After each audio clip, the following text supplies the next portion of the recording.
Alright, I think we're good. I had to get situated, man. That's stuff. It's been a busy morning. And it's going to be a busy day, so we're doing a little earlier than I would normally start because I have to split today's stream into two sections. And because I have an event thing I have to attend at 10 a.m. and normally I start at 9 a.m. I didn't want to stream for 1 hour and then break and then come back after that, so we're doing 2.5 hours now. Then I'll go to the thing that I'm going to go to, and then after that I'll come back and do a second stream so that we have our normal stream time, more or less. I don't know how much time I'll be in that other thing. But yeah, we're doing one earlier today, which is right now, and then we're doing another one after my event, which I'm assuming about an hour for that thing. What time is it now?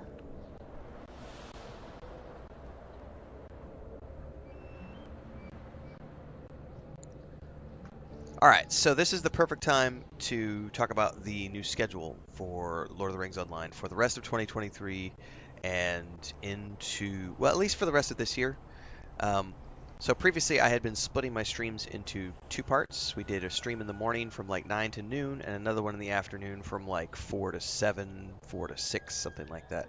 But what I noticed is that there was a significant drop-off in participation after the 4 p.m. slot. So we would get about half the numbers we were getting from the morning streams in the evenings.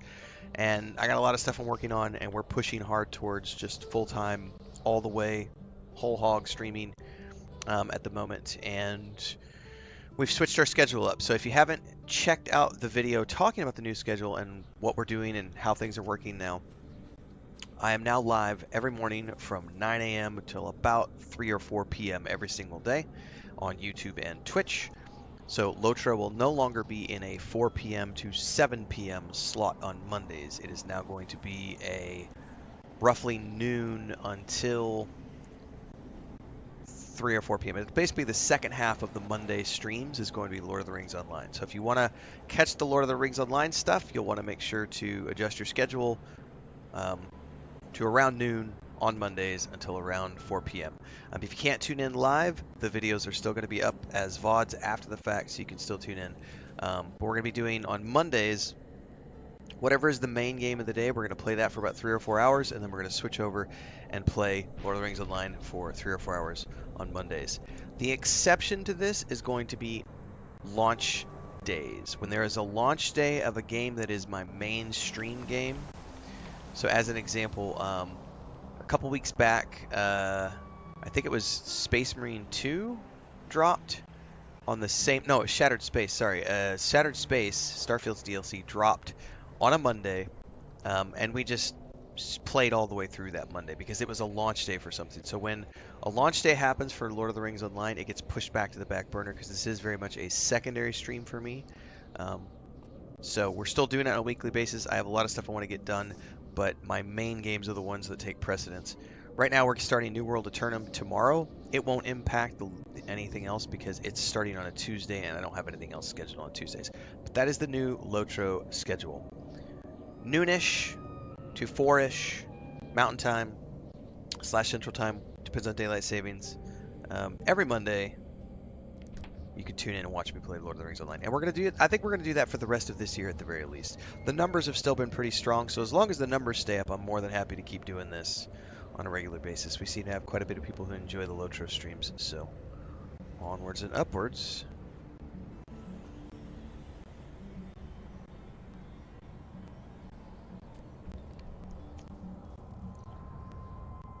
But today we're doing something a little earlier, so we'll see. Good morning, PandaVision. Good morning, Shepherd. Everybody else tuning in to YouTube and Twitch. First thing this morning, welcome aboard. It looks like we've been moved to a new quest hub, so let's get all these down. I do need to go out there and turn in that one, like, lead-up quest. Well, let's grab all of these first.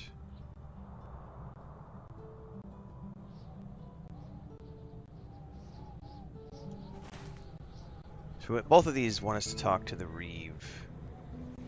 But before we do that, let's go see if we can find this one.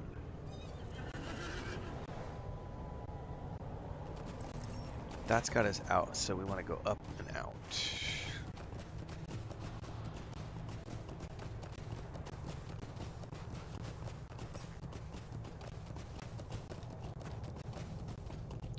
I don't think there's directly a path that leads straight out. I'll have to follow it up and around to get out of here and go find him to turn in.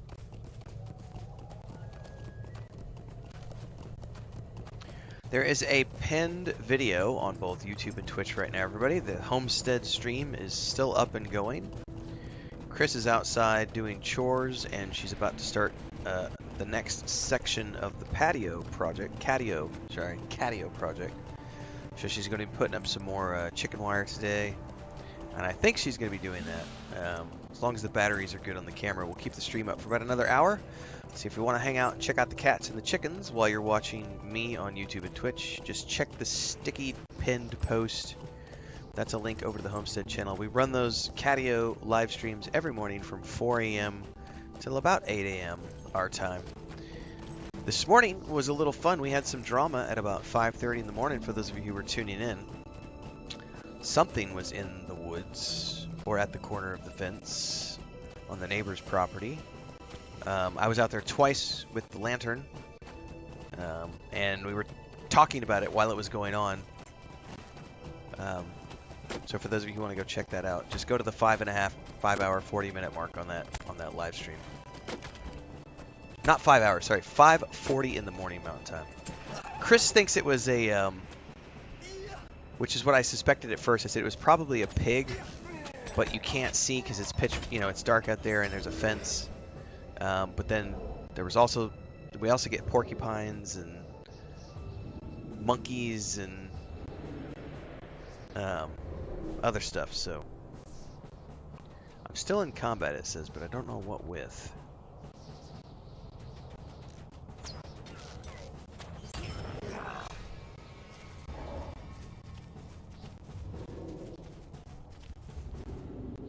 Well, let's just mount up on our warhorse.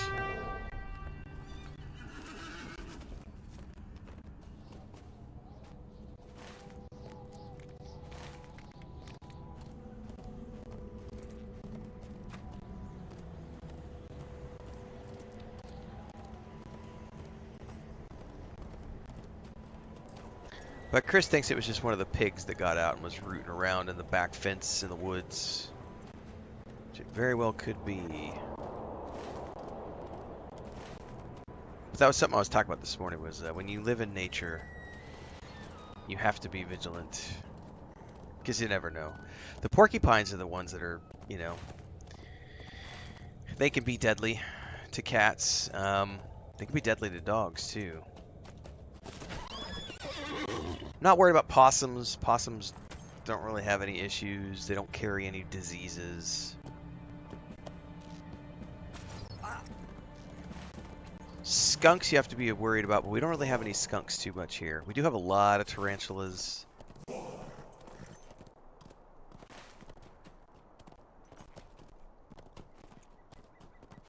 Was this all the way down in town?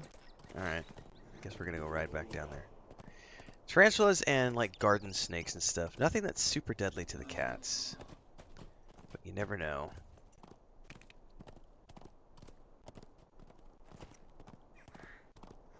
Look at that view, guys. That's a here, let me stop. I actually want to switch mounts here.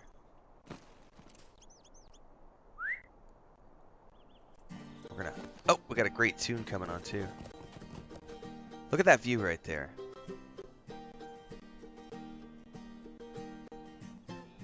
Look at the birds flying.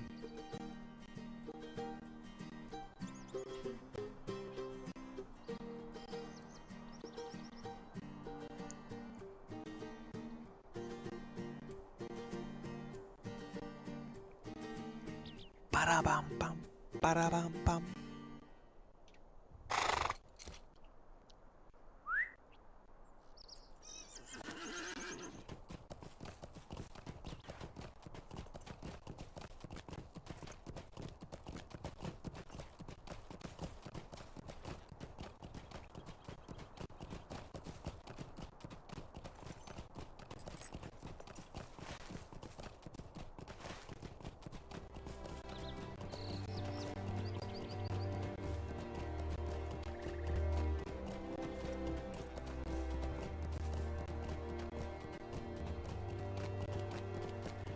Matt's over on YouTube says, Lotro was my very first foray into MMOs. I remember playing the Mines of Moria expansion when it went live. Hits me right in the nostalgia. Man, Moria is up there in my top 3 expansions of all time for an MMO. I think it would be like, not in any order of preference off the top of my head, but like Wrath of the Lich King for World of Warcraft, Plains of Power for EverQuest 1, and Mines of Moria for World of War or for Lord of the Rings Online. Those 3 expansions, they're up there.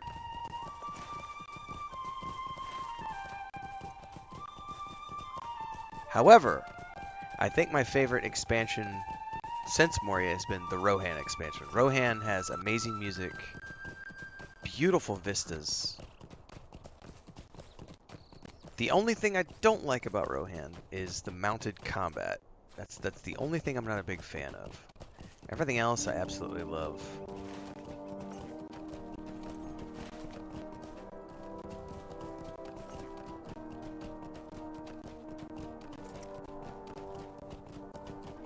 Yeah, my brother and I both ran some dwarves through Moria. It is...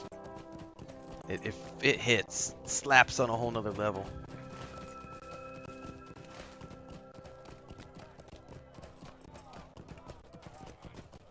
Oh, I think we're going up to the Reeves house. Oops.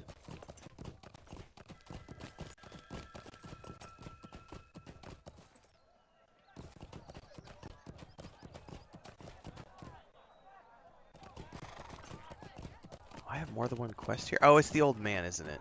Yeah, it's the map. I forgot about the map quests. I'm probably not gonna do any of those at the moment.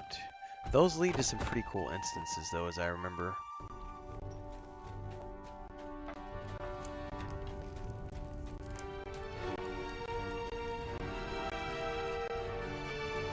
We must stand by while the minions of Orphan spread their influence. Alright, so this is another breadcrumb back to Wildermore, which we're already doing right now, but I wanted to turn that in just so I could get the credit. And the XP.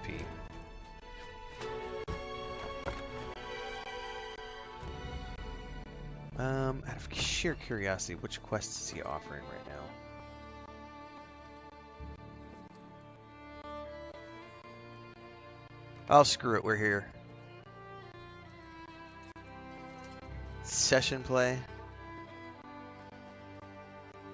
Meanwhile, in Dunland, Halbarad has many things with which to worry. No, we're not going to do that, because that's a whole series of quests that has a really cool, hold that thought. Yeah, that's part of the book quest. I don't want to do that right now. Those are cool to do, though, because it's like the gathering of the Grey Company. And so you're playing as different members of the Grey Company as they get ready to move. Oh, I need to sell. I completely forgot about that last night.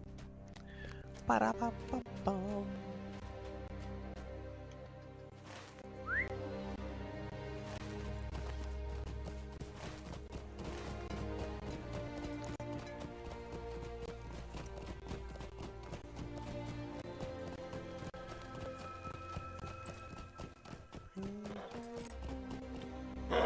There's a bank here, too.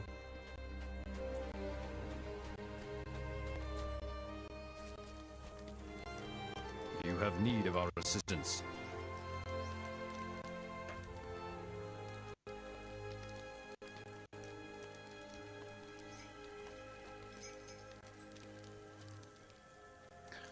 All right, let's sell.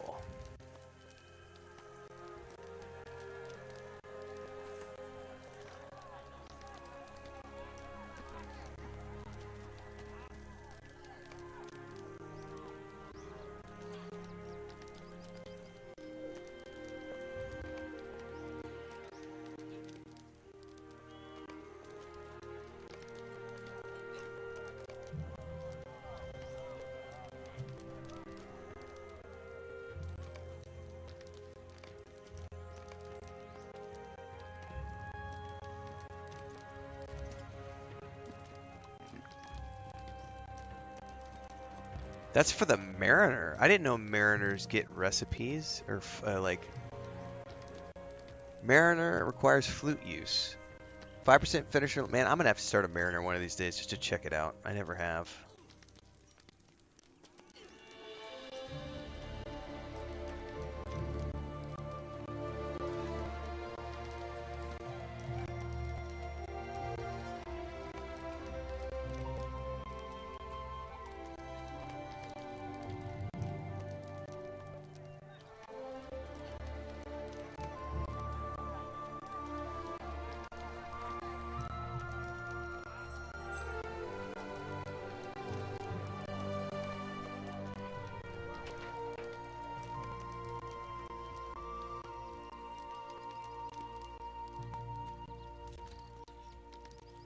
Yeah, I'm not quite there yet. God, I should hold on to all those recipes, though. Hold that thought.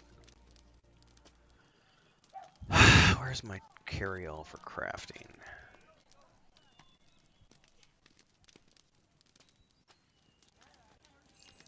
Time to do some inventory management.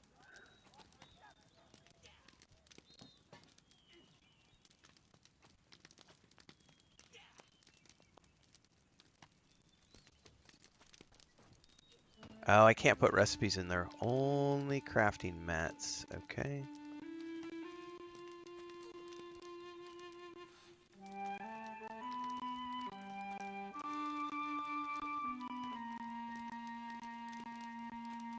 Oh, those don't count. Okay. Oh, those are something different. Those are consumables. Do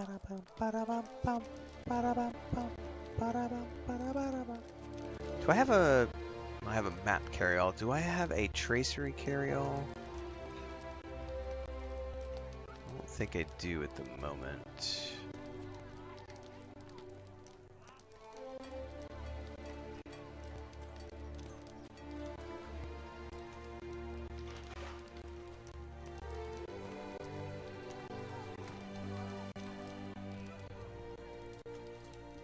Alright, I think we can sell the rest.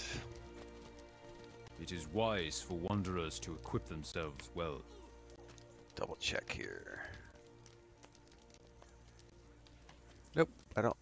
I mean, I really can't use them at the moment. I wonder if I should just hold those. Let's go ahead and just hold them.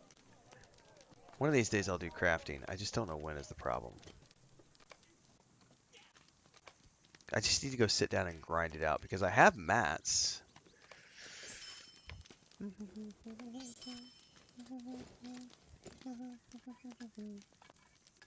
Alright, we're going to do a naughty thing here. We're going to do that. I think there was a chest in there I need to chuck out. One of those loot chests. I lost it now. It's fine.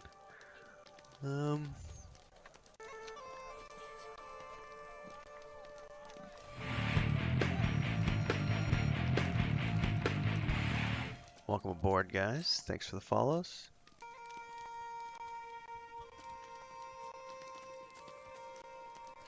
See, these are the crafting ones. God, I got hope tokens too. I got so much shit in here I need to get rid of. Oh, I need to definitely delete those. I don't know why I'm holding those over. Do not care about faction.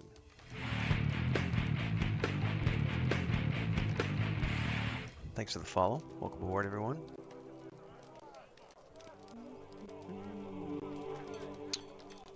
Okay, I don't care about those. I'm still running the XP pot, right? Or did it run out? I think it ran out. Let's pop another one. Let's pop one of these too. Alright.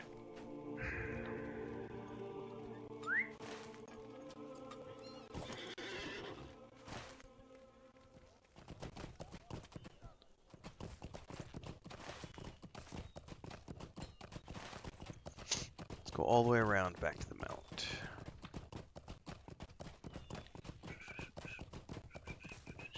Then we brought back to Forlaw.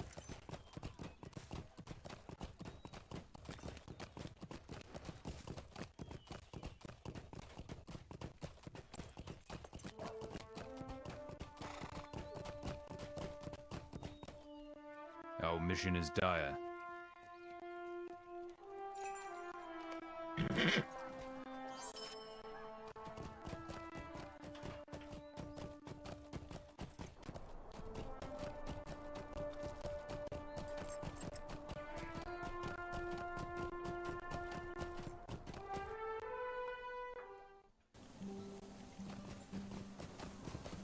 What's up?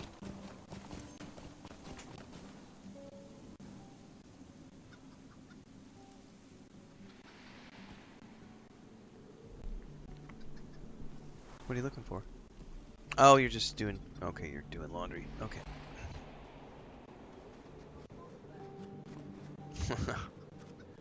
I thought you were working on the chicken wire. You can. I was like, oh, I understand. That's why I got confused. I was like, uh-huh. No, yo estaba confundido porque, es like, ¿por qué hay alguien en la puerta? Porque me dijiste que está trabajando afuera. Get back outside, woman. Yeah. Aparte de mosquitos. Pero esta época no hay muchos mosquitos.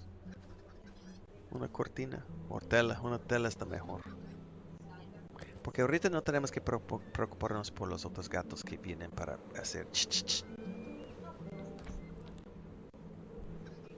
Bueno, salga mujer, trabaja afuera. ¿Por qué estás aquí? Su trabajo es afuera. Lord of the Rings.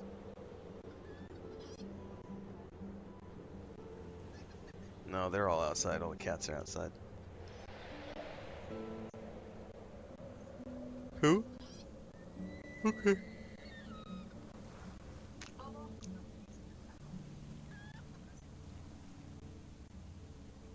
Is Pippin still in the box too? Alright. Sorry guys, Chris is here. If you don't see, it's because she's off on the side somewhere over there. She's telling me what's going on with all the homestead stuff. Alright. Get back outside, woman. Go work.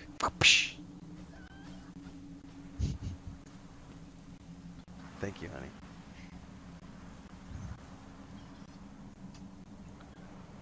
It's a nice relaxing morning today because we don't have to cook. There's no cooking today. She's just doing laundry and she's going to put up some more chicken wire. Today is post-anniversary stuff, so we're just kind of relaxing. We cooked a bunch of food yesterday. We got a half-open bottle of Shiraz. We're going to finish off today. We binge-watched season 1 of Slow Horses yesterday. It was phenomenal. Really glad that that was recommended to me. Because I think there's 3 other seasons that I can watch with her, and then there's a season 5 coming in the pipeline. Gary Oldman's character is amazing. Better out than in. It was a lot of fun. So that was yesterday. What's up, United? All right, let me get back to it. I do have to pay attention to emails and Discord this morning, everybody, because I got a thing coming up here in a bit.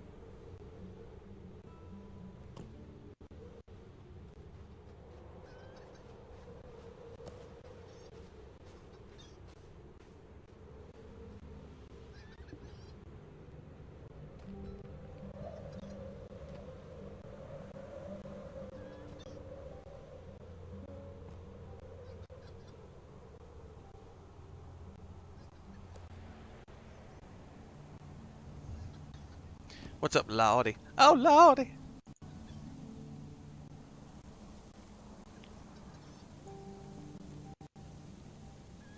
Alright, I think we can get back to it, guys. I was checking Discord because we had some guild stuff. We had a lot of fun the other night. I also need to open up and check.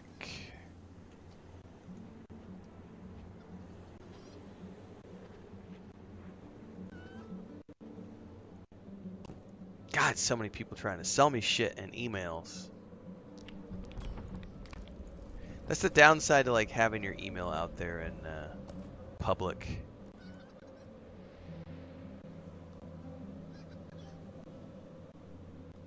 Which you have to do if you're going to have a business. So that's the risk you run. Not the risk, but it's the cost. The cost is I have to go through and check spam emails every single day to make sure that nothing legitimate is slipping through. But in the process of that, I probably get... I'm probably up to 100 emails a day now. And it's, you know, 99% of those are just junk. But you still have to sort through it every morning to make sure that nothing's accidentally getting into the spam box.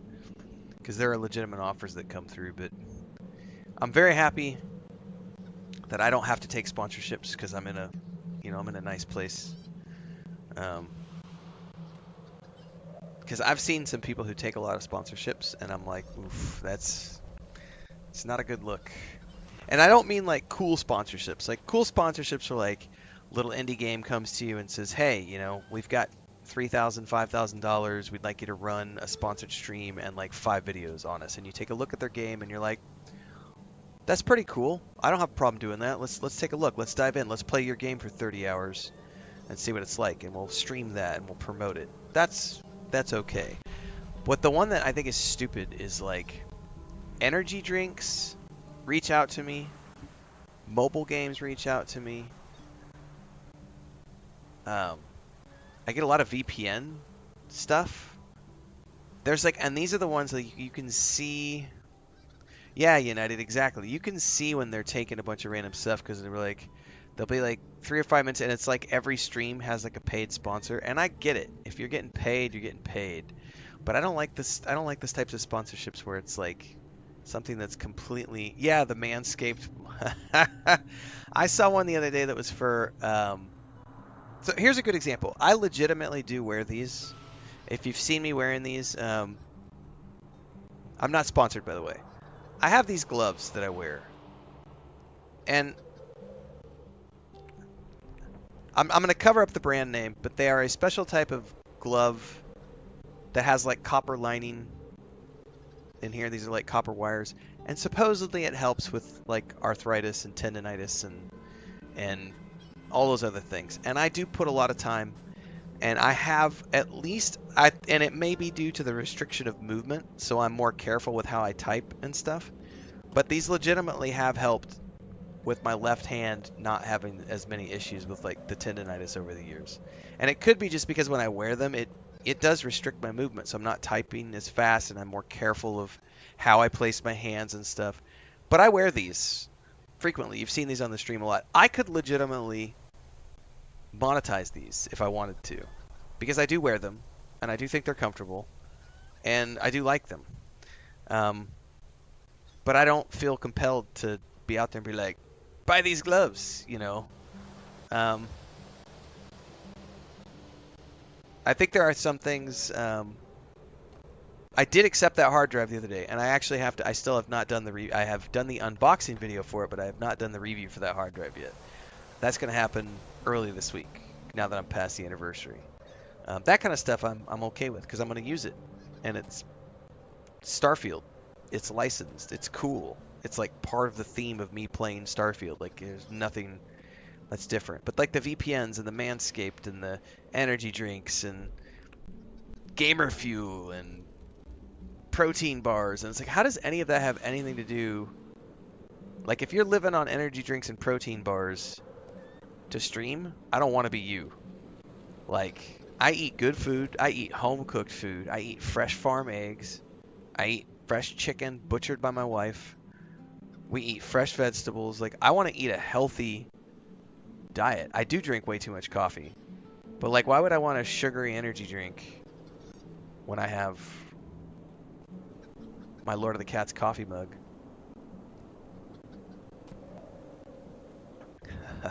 Gamer fuel and Manscaped.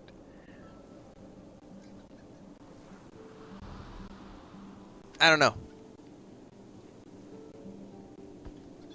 Random thought. Alright, now that we're back, let's turn in here. Oh yeah, don't forget, yeah, Weapons Factory. Don't forget your, just chiming in on Twitch. Don't forget your gamer body spray from Axe.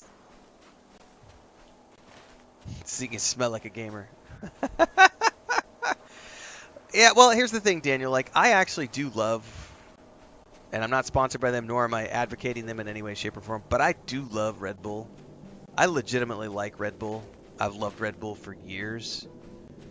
But not like all day, every day, or like Monster energy drinks. It's like, I don't drink a lot of soda pop, what you would call, I guess different people call it different things. Pop, soda, Coke, Pepsi, those kind of products.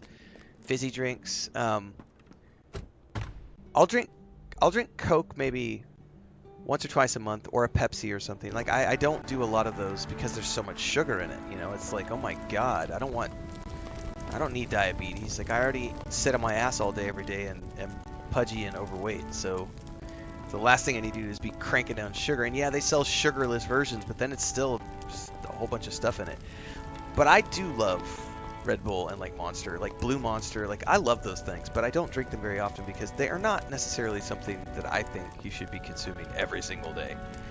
Like, there's guys on TikToks like the gym bros who, like, they wake up in the morning, they roll out of bed, and they immediately slam a Monster energy drink with, like, their creatine and protein, and, like, they just, it's this whole handful of stuff along with a Monster, like, a big, like, Monster can at, like, 4:30 in the morning, like, and then, yeah, go to the gym, like, and then just, like, and then they all die of heart attacks when they're, like, 30 or 35. It's like, I could die tomorrow, but at the very least, I will know that I did not pound Monster energy drinks every single day to get through the day. And I think, was it Thor from Pirate Software was saying, I caught him in a clip talking about this too, like, you don't need to be drinking energy drinks watching streamers play video games. Go take a nap, kids. Like, the White Wizard has taken everything from us. Thrym was like a son to me, and I will keep his horn to honor him until the end of my line. I name it Winter's Horn until a hero of Thrym's Imp can claim it again.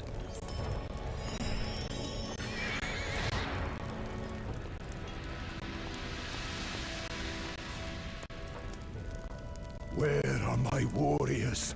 All that remain in my hall are orphans and widows.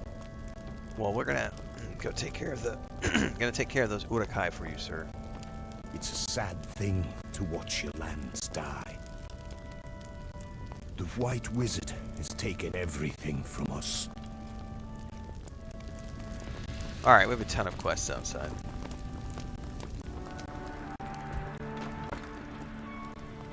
I don't think they have that sort of labeling in the US, Matt. I could be wrong. Hang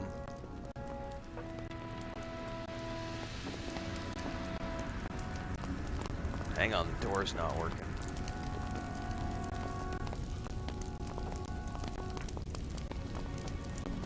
What is today? Today's Tuesday? Monday. Let's try that again. Wonder why the door's not working. Could be server lag. It's not on my end.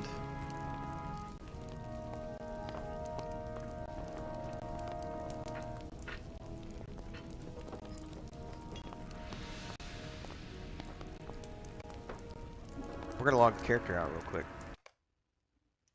See what's up with that. Door's not working.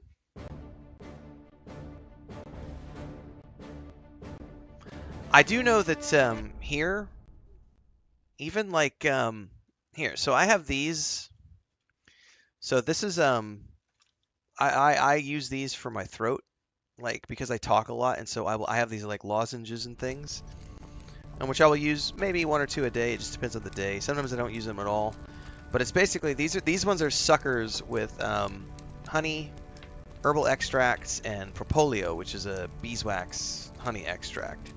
So here in Mexico, and this is a brand called Broncolin, and this is what you're looking at right here. These two things right here, those are government warning labels on a throat lozenge for excess calories and excess sugars.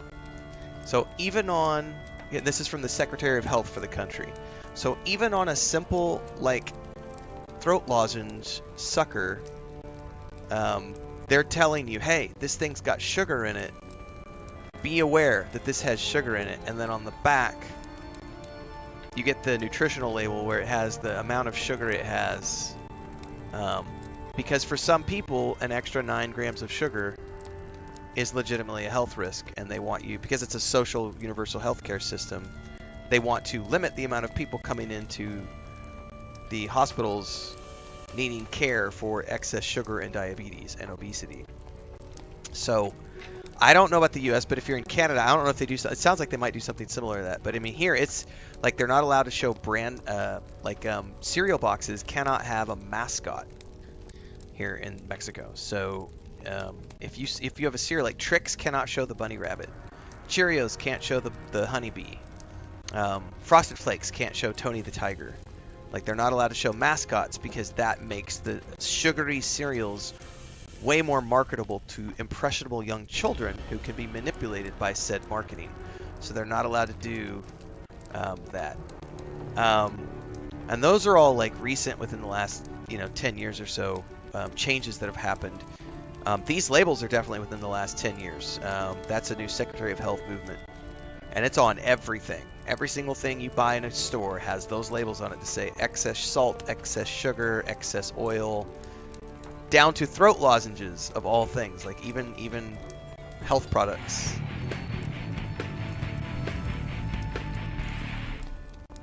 Welcome to the channel, guys.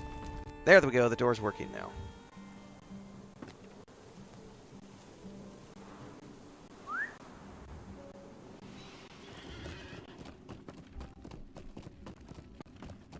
Yep, it does apply to McDonald's, and so it applies to McDonald's stuff and toys and everything. And here's the thing too, weapons.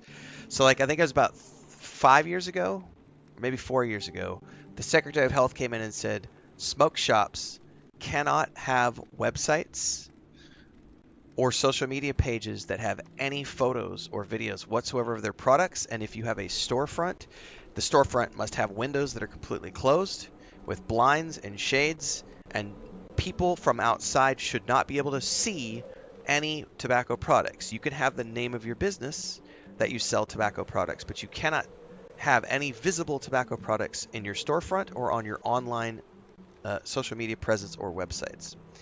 And all supermarkets and convenience stores had to take down the cigarettes. Like in the U.S., when I grew up, all the gas stations, you go in and there's the cigarette counter. Like the cigarettes are behind the counter, right, all along the wall. Here, those all had to be moved down and out of sight. So no convenience store, no supermarket, you're not allowed to see any visible tobacco products anywhere. If you want tobacco, you have to physically go and ask someone to please get you the product that you're looking for, but it cannot be visible on the shelves. I have a homestead in Mexico, Falchion. I split my time between here and the United States, but we spend a lot of time in Mexico. I have permanent residency in Mexico. My wife's Mexican. We have a homestead channel that's live right now, actually. If you're on YouTube or Twitch, there's a pinned post which has a video, which is it's the morning live stream that we do from 4 a.m. to 8 a.m. I don't know if Chris is outside right now. She was outside earlier. She's working on laundry, and she's gonna put up some more chicken wire for the catio this morning. But yeah, so we have our place down here, and then we have a cattle ranch. My brother has a cattle ranch, not we. My family, my brother. They have a cattle ranch in Missouri that we spend a lot of time at. All right, we have multiple side quests that we can pick up in here, I think.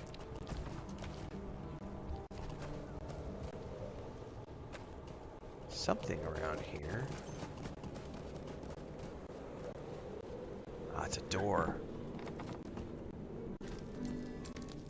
That's because the health stuff in the United States is a business united. Most countries around the world have some sort of a universal / social system wherein most, I say, where the taxes are actually being spent towards the good of their people and the health of their people.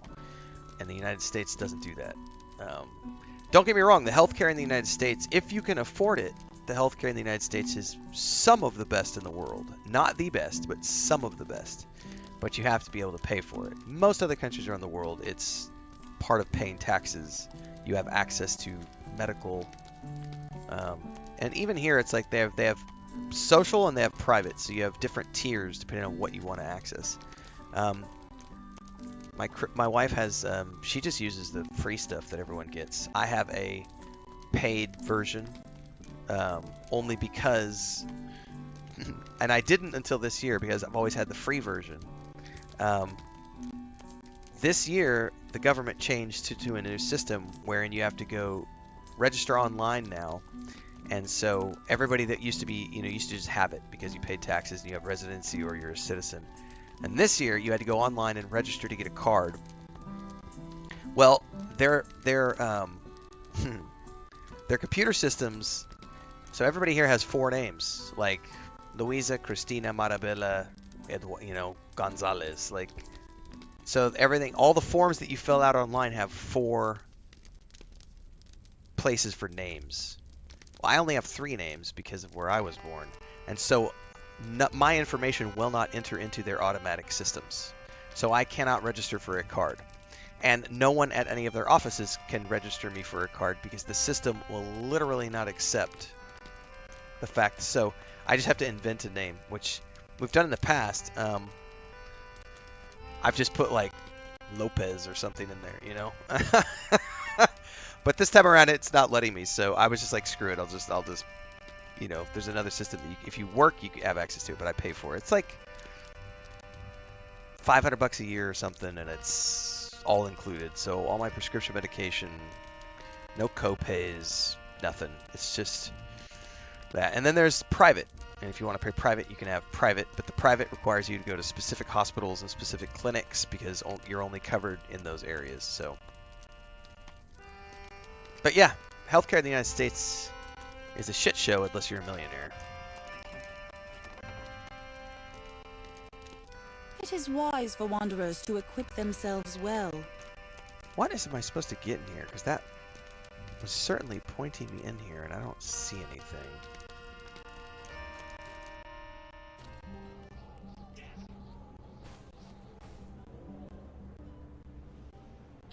It says interior quest locations. What's in there? I wonder if it's just the task board.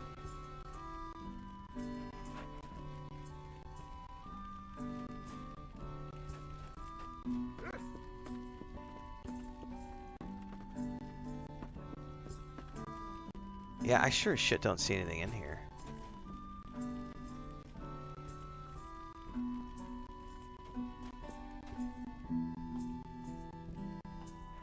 What business have you with the Rohirrim? None, apparently.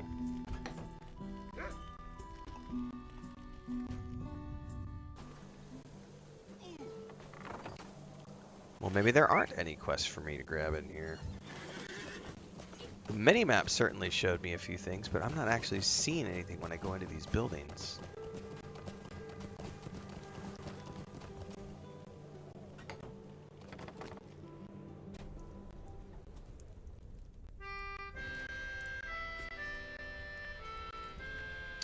What do we have in here? These lands are not to be treaded Oh, this is lightly. the skirmish. That's weird. I've never seen an interior skirmish location. I don't remember that.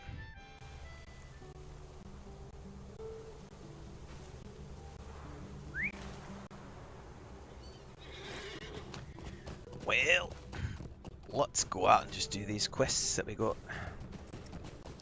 We need to collect some orc heads, burn some barrels. Those are outside the town. I can go out left or right. Let's just go out to the left here.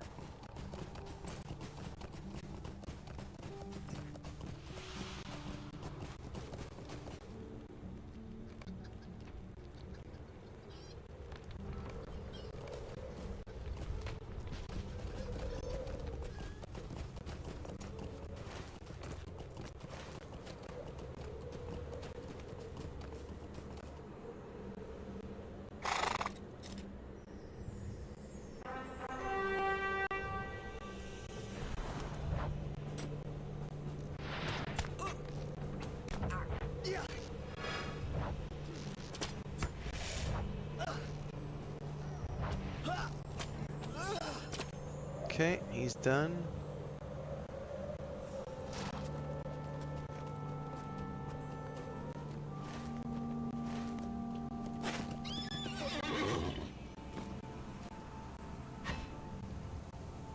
Daniel says Canada seems to be moving towards private, which worries me because it's quite expensive to live here these days. A lot of people can't afford healthcare. Dude, the U.S. is bad.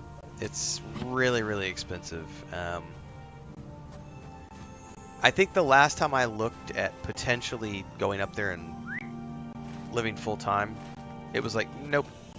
Because the cost of healthcare alone was double what Chris and I have for our cost of living where we live here on the homestead. And it was like, I'm not going to move somewhere that's going to cost me double my cost of living just to have healthcare when I get it for essentially next to nothing here.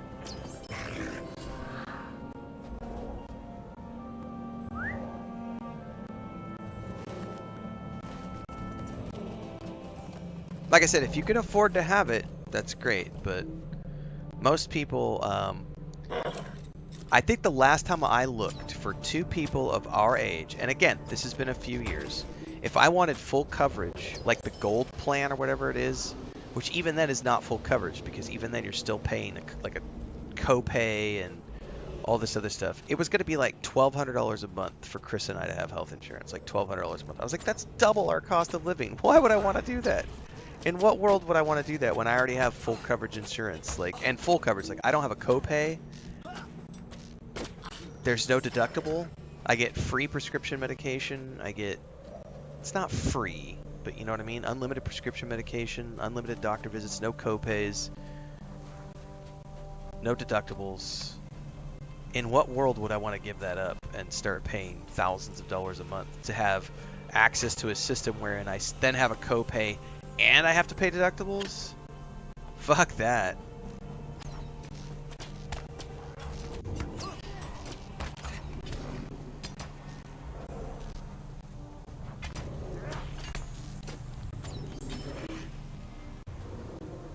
On hollowed ground. Okay, we got that done.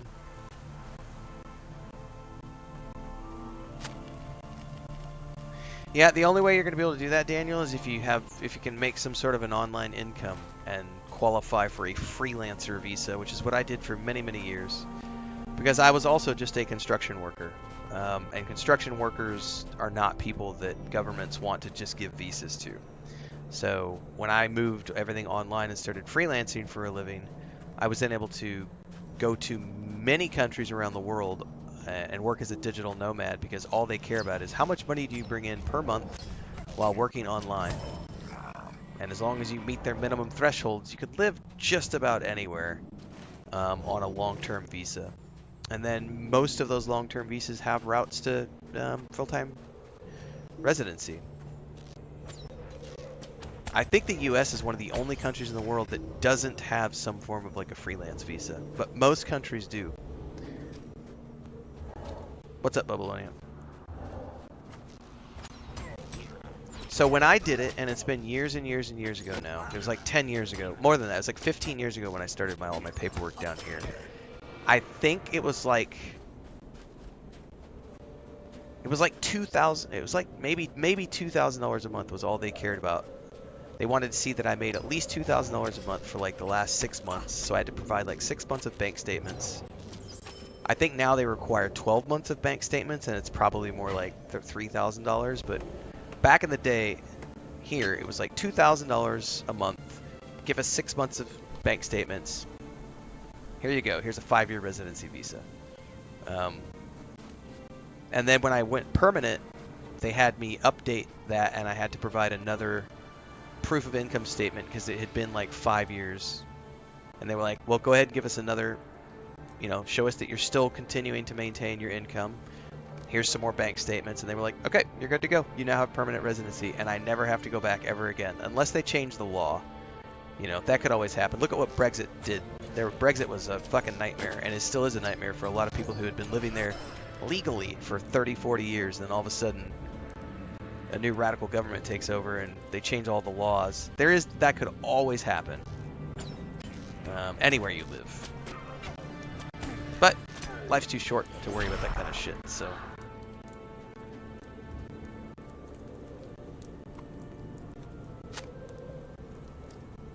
Most of the European Union countries have a freelance.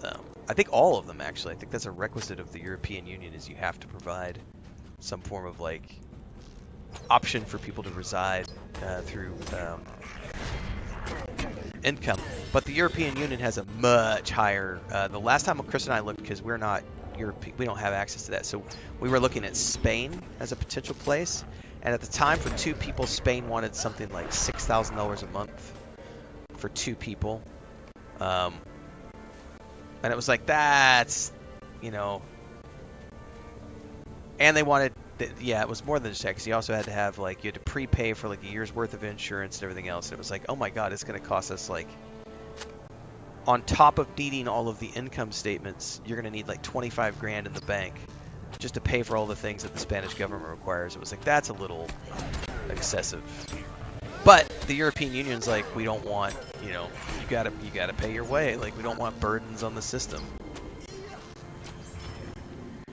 That's the shitty part of like watching the people who do it the wrong way. Like, the worst offenders to me are the people who like go to Southeast Asia or something as like backpackers, and they're like, I'm gonna go live here for $300 a month because they literally have no money, and then they go and they like run out of funds in like 6 months, and they start begging on the streets of Thailand or Malaysia, you know, and then they end up in, you know, somewhere else, and they don't ever want to work.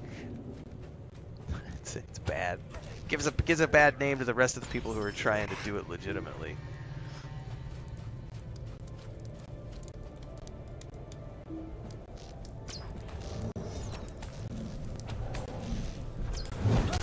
Whee!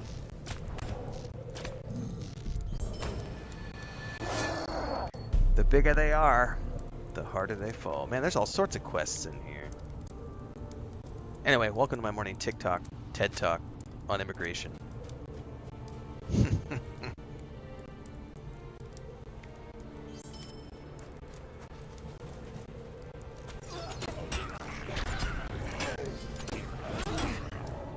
I know about 7-8 years ago, New Zealand had a really big program that they were doing where they were bringing in a bunch of people who wanted to do startup companies, and also workers from all types. And you can pay attention to those kind of things too, because certain countries around the world will offer up. They'll be like, "Hey, we need construction workers, we need welders, we need plumbers, we need carpenters," because they're building infrastructure for their country and they're looking for skilled labor. So there's all sorts of times you can just pay attention, and different countries will offer up different work programs.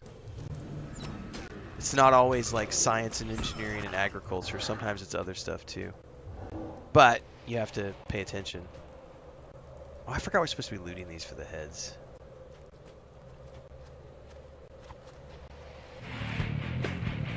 Hey, no worries, man. It was my that was my day job for a long time, was traveling around the world as a digital nomad and speaking at travel conferences and teaching people how to move and live abroad and be a digital nomad, how to make money online.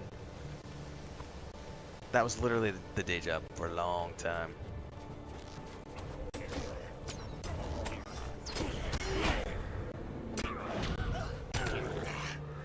Bablonia says, last time I checked on a Euro D8, it was about 4k euros a month and 12k in savings, which is Portugal. They're all different. Yeah, that sounds about right, because well, at least for the two of us, it was going to be about 6,000 US, which I think at the time was like maybe 4,500, 5k euro for two people. Plus, you had to have a savings account, and you had to prepay for insurance for a year. So that sounds like it tracks. Portugal's a little less expensive than Spain.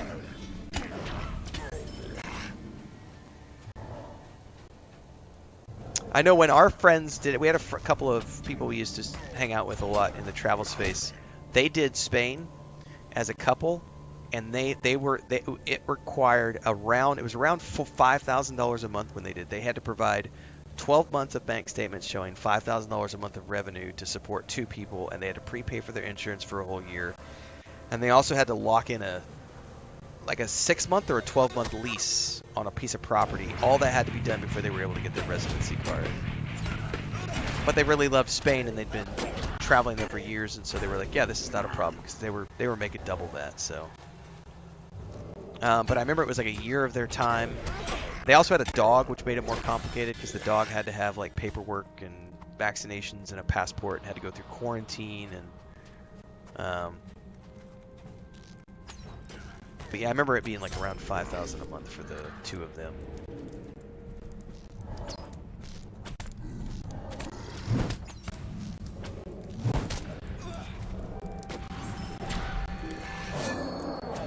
I still need another troll. Who's shooting at me?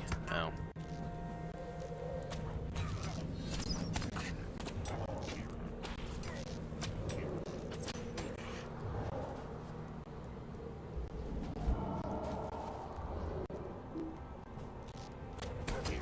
I need one more of those trolls and more of these banners.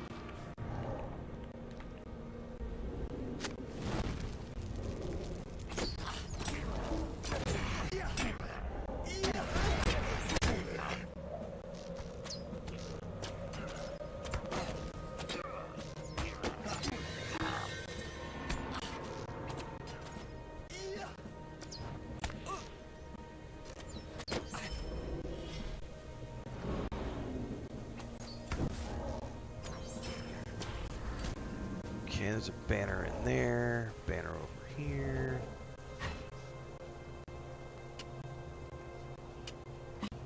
Nope, nope, nope, we got a troll. Come here, buddy. Shit, we have two of them.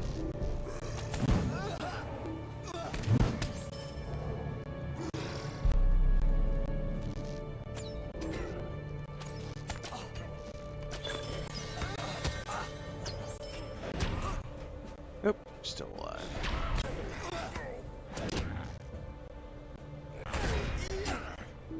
You're still not dead?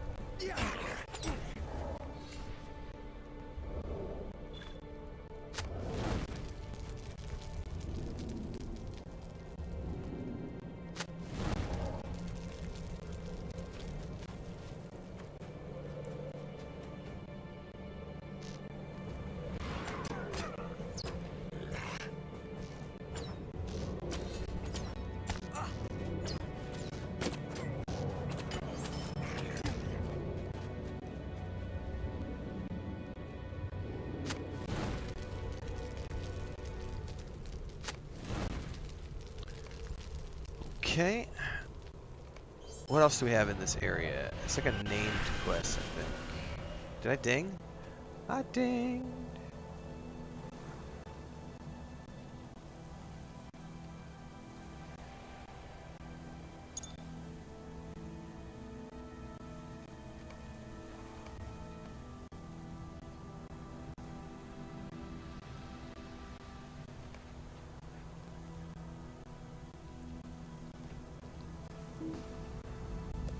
Oh, I can't use it anymore because we're still within the 24-hour period. Alright, I think we have to go up top now.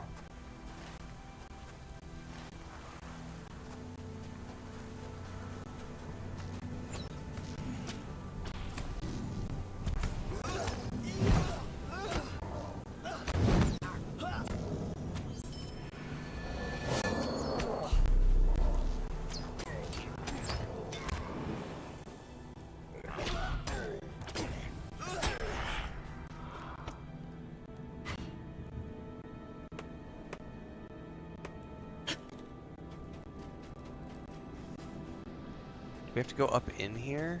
Oh, he's right there.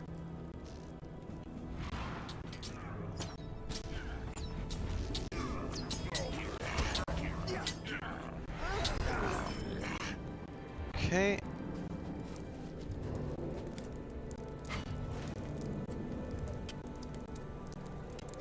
Respect for the fallen. Defeat Rithen Downs. That's something different. So let's, I don't know if I can get out of here that way.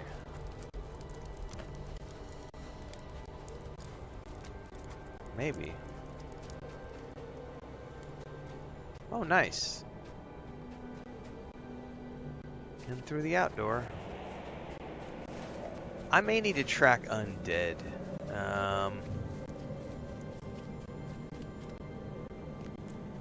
Although the memorial, I think, might be up in this direction. So let's just head over here and see what we see. If I have to track them, I will.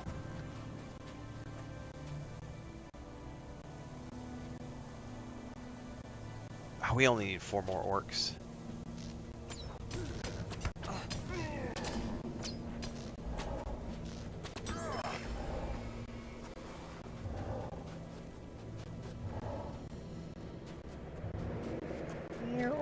Here, orkies. Here, orkies. We also need some of these bowmasters who I haven't seen any of yet. Come here, buddy.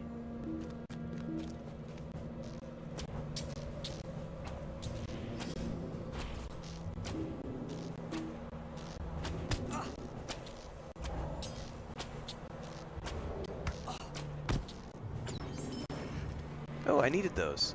Oh, it's the guys on them. Okay, I got it.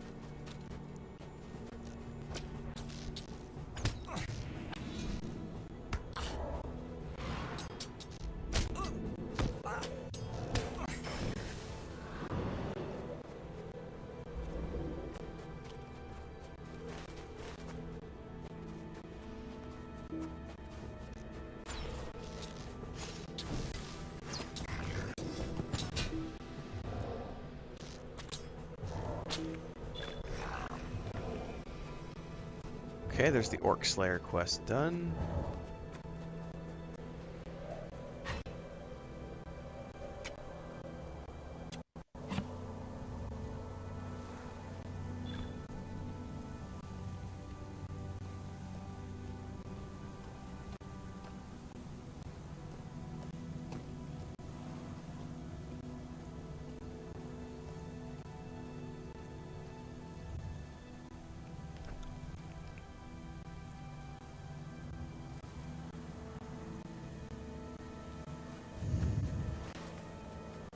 Okay, we need another one of those guys.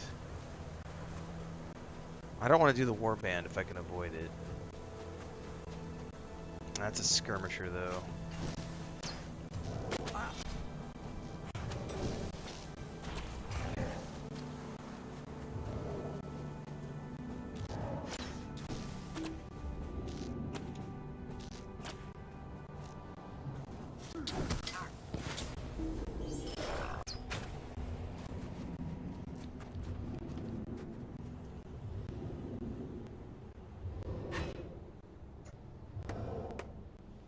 I'm out of coffee. No.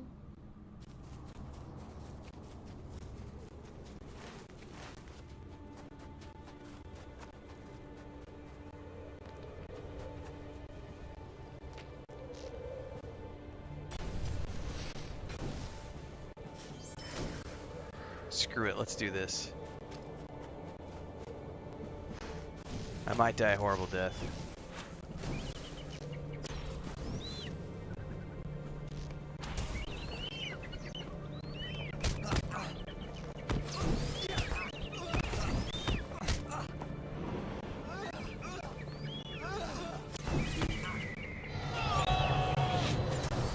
Okay, let's do this. Burn it down.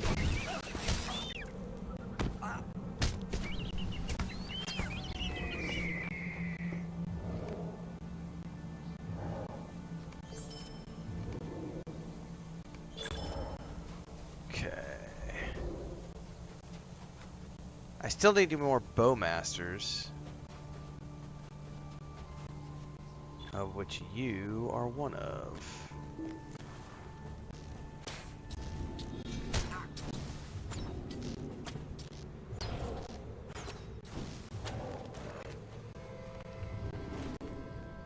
We're on the outermost edge. That's just a rider. I need one more bowmaster. I should just track him.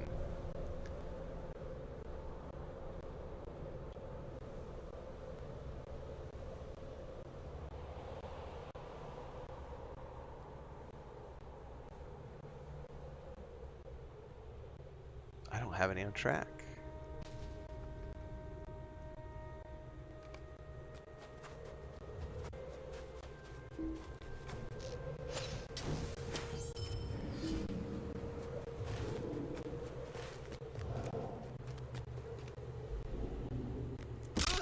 Oh, I forgot about that. I do have some of those anti-fall things.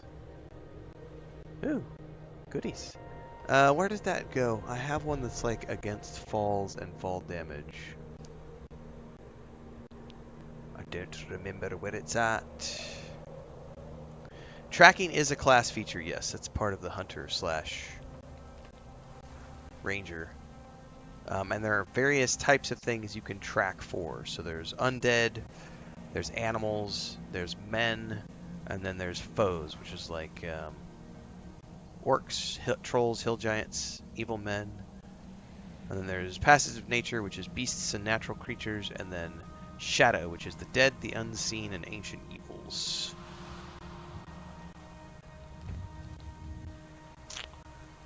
somewhere in here I have a thing that I can consume which gets rid of fall damage, and I don't know where it's at.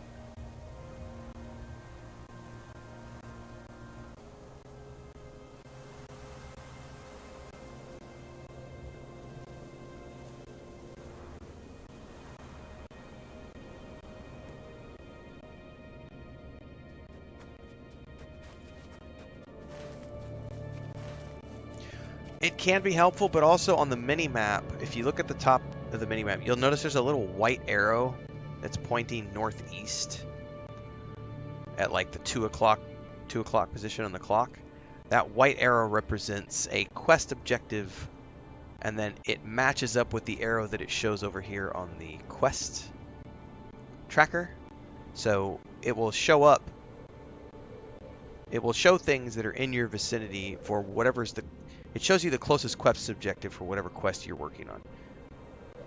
Or if you have multiple quests tracked, you could do it that way. But notice it just disappeared. That's because it's just giving me a general vicinity. So somewhere over here should be a rider. That might be it right there. Nope, that's a rider. Orc scout. But somewhere over here there should be one of the guys I'm looking for. If I can't, I'll go manually track it. Nope. Maybe I can manually track it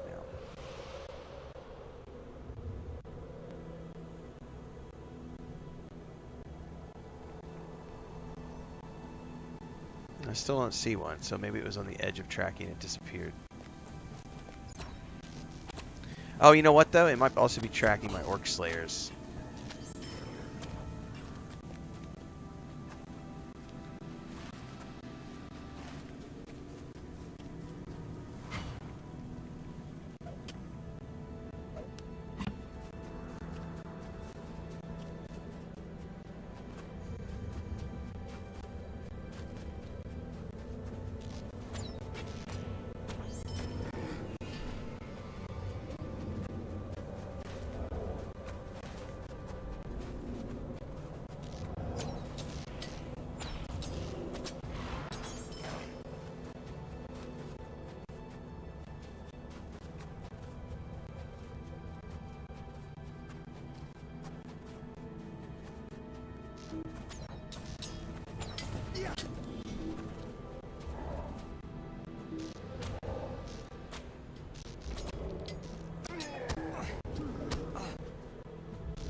There we go.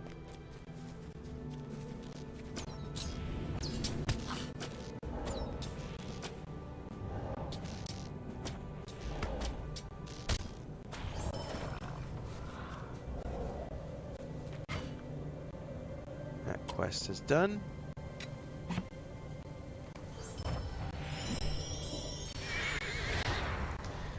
I have now burned through all of my bonus XP.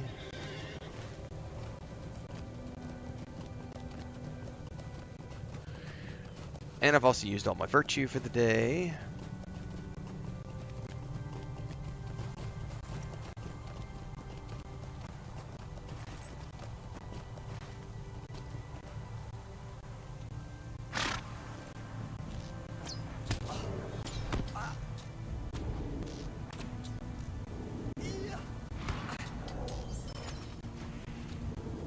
Found the site of Wilsig's death. Let's light the flame.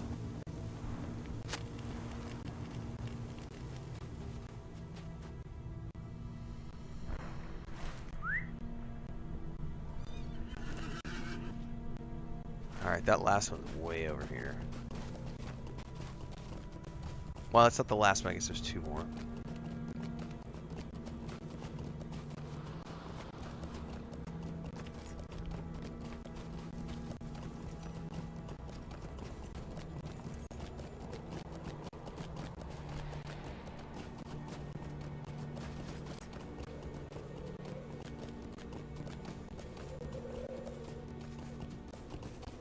Alright. Where is that in my inventory?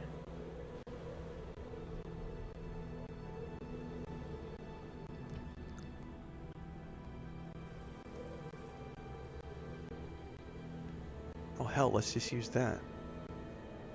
Might as well use that too. Burn some of these things up.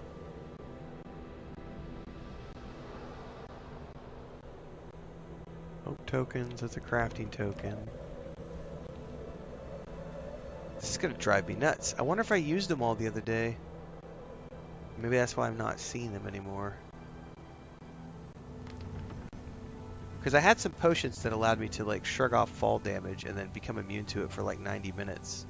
And I sure as shit don't see them on my inventory. Oh, here it is. Here it is. Fall injury immunities. There it is. It was the bandage thing. Whee! Now we can just jump off cliffs. No fall damage. Ha ha ha! Winning!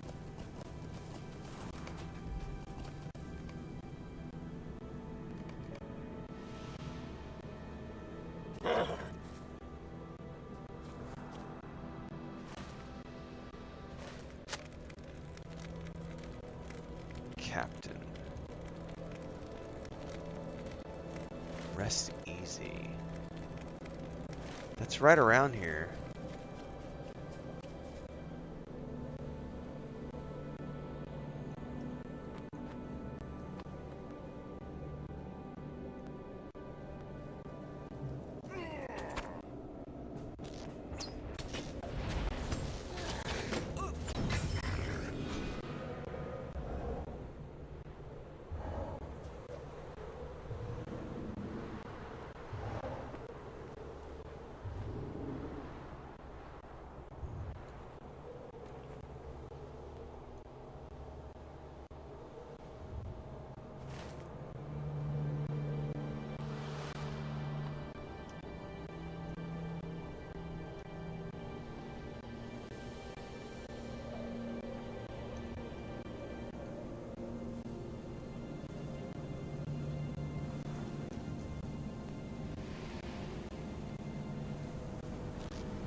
Sorry, I'm talking with this guy.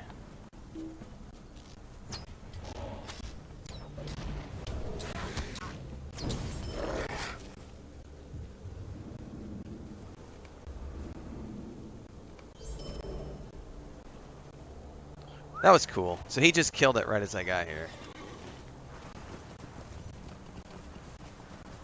Whee! No fall damage for 90 minutes. I freaking love it. That was a cool little bonus thing to get out of one of the chests. The anniversary things. Alright, I should probably do some crafting today too and try to grind up. Maybe we'll finish up these quests, get back to town, and then do a little bit of a crafting, see if I can't progress a little bit today. I think I have enough mats to do something. We'll see.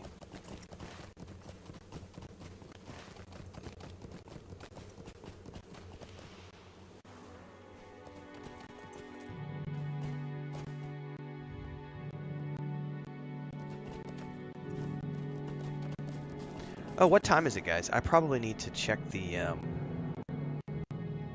battery on my homestead stream camera. Oh yeah, it's 8 o'clock. I need to duck out and check on that. Let me get to a safe spot. I'll probably die here if I'm just out in the middle of the wilderness.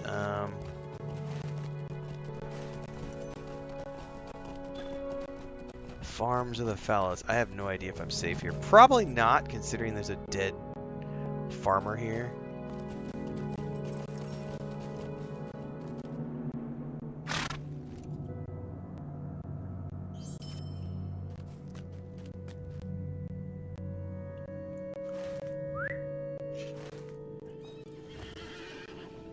I don't see anything that spawns here in the general vicinity. Maybe I'll be safe. I'm going to AFK here. I may regret this. I'll be right back, everybody. I just need to shut down the homestead stream because it's about 4 hours in, which means my battery's probably down to like 30% on the phone. And I'll check in with Chris, and I'll be back in a moment.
fresh bread for the win.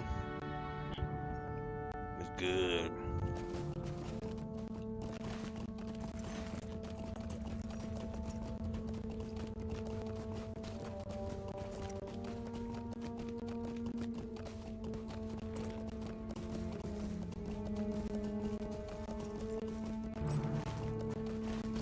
Something in this area.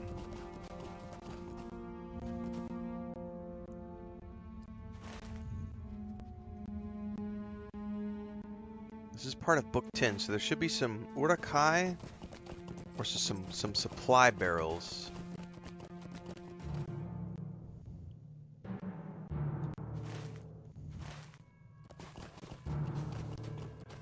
I don't see any.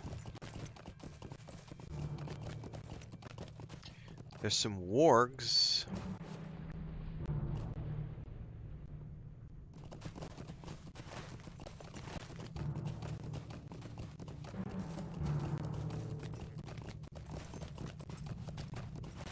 Yeah, I don't see anything right around here. It's one of multiple waypoints, so let's just move along to the next one.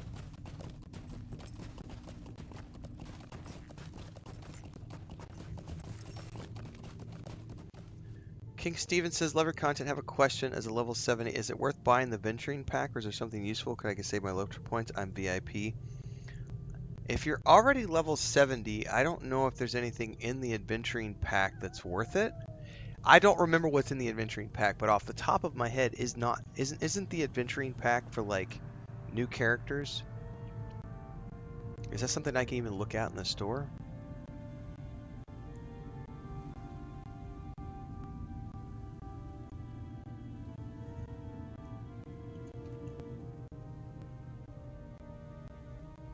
I have no idea what it's actually called. Like, I don't know how to look that up.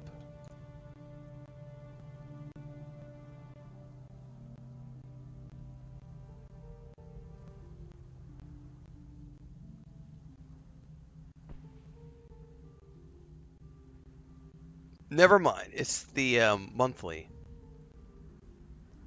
or the featured item. What's in this?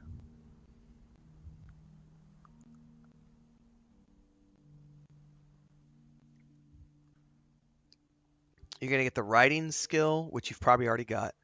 It's going to give you a mount, which is not that big of a deal. Actually gives you multiple mounts. It gives you Steed of Bree, Steed of Mickle Delving, Steed of Rivendell, Steed of Thorin's Hall. So you get 4 mounts. You get a cosmetic uniform, a cosmetic weapon aura, 21,000 worth of virtue XP, a milestone skill to find your way back, a medium pile of copper scraps worth 500 silver, and a universal toolkit. The universal toolkit is pretty useful. However, I would say that if you're level 70, you've probably already gotten... Is it one of 4 mounts? I don't know that, Falcons, because it says here... Okay, you are correct. I didn't read the full verbiage there. I was skim reading. It's a choice of steeds, so it's a choice of one of those steeds. If you're level 70, you probably already have a mount, so that's not that useful. You probably already have the riding skill, so that's not useful. Cosmetics are interesting. The virtue XP is interesting. Milestone. Really, the only thing that's in here that's useful, in my mind, the venturing pack. This is for new players. I don't see any reason why level 70 would want to do this. I would save your points.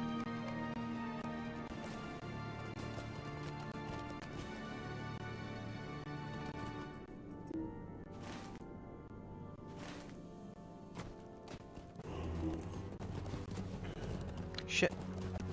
Gotta take care of these guys real quick. Hang on. Come here.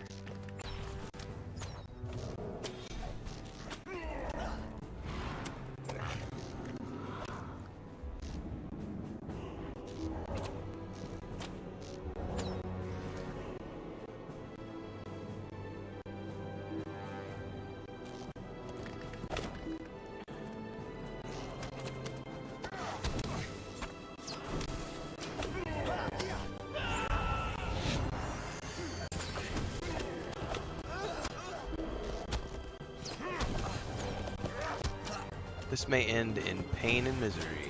I don't know yet. I don't have any...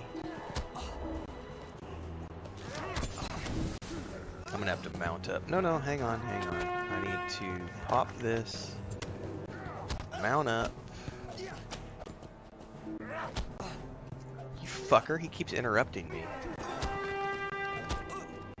He's like, no, you shall not mount.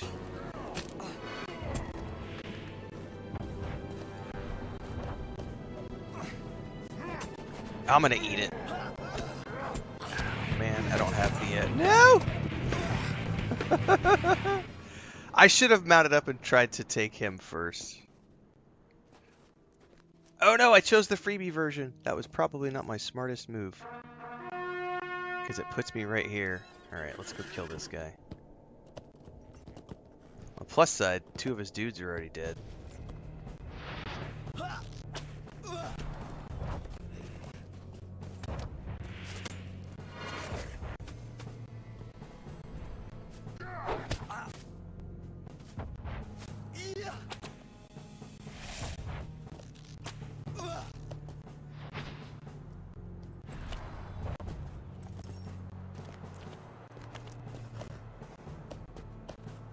Oh, did he just yeet himself off a cliff? I'm gonna wait.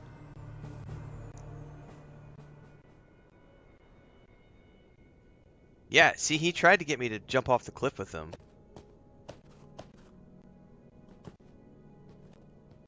Because he's down there now somewhere. Well, screw him.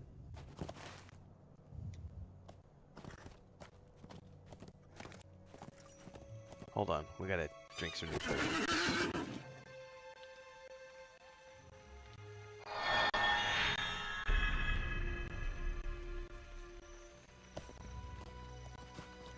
We got another warband now.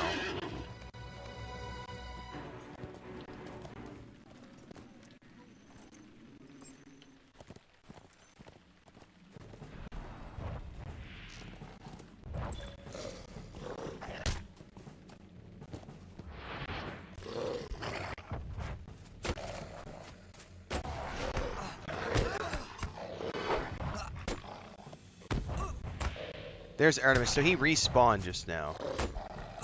Shit, I gotta take care of this guy first.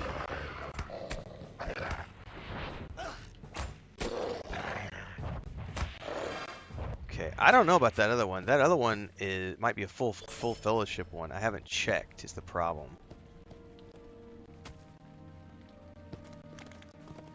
Let's try it again. I got nothing to lose. Come here, guys. Other than you might try to run me off cliffs again.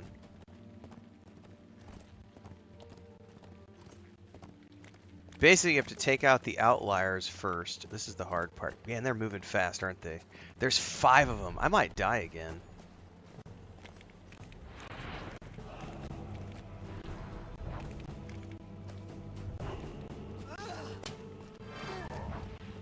Alright, we're gonna keep moving.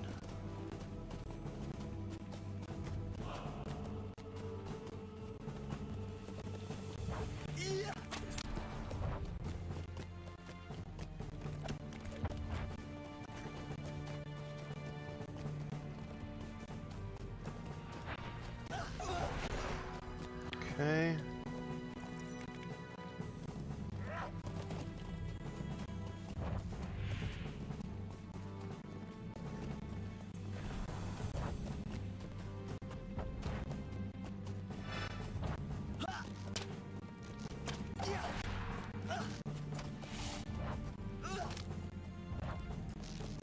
All right. I think we have 2 more.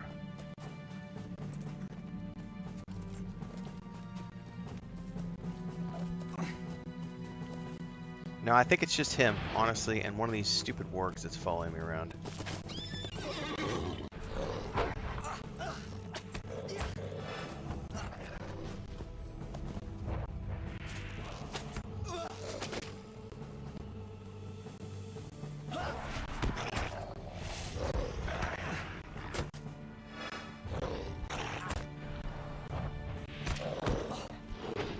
Alright, and we gotta go find him now. He ran off again. Hopefully he doesn't despawn this time. If he does, we're gonna move on and do other stuff.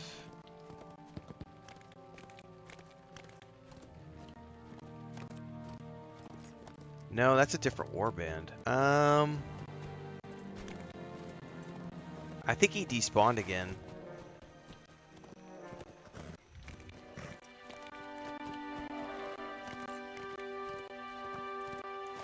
Fuck it. Let's just move on. I don't think he's gonna, that guy is probably something that I'm not gonna be able to do by myself because he keeps, despawning when I get his guys down because he runs away too far.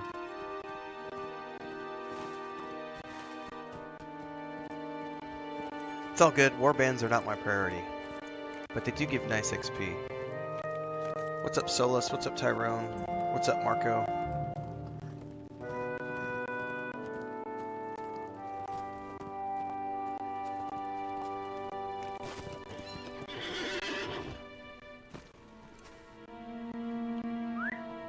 Alright, we gotta find a way down that doesn't involve... Actually, I'm still running the break my leg thing. Haha! I reject your premise of broken legs.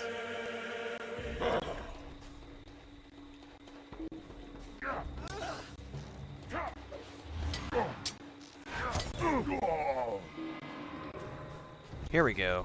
These guys give me credit.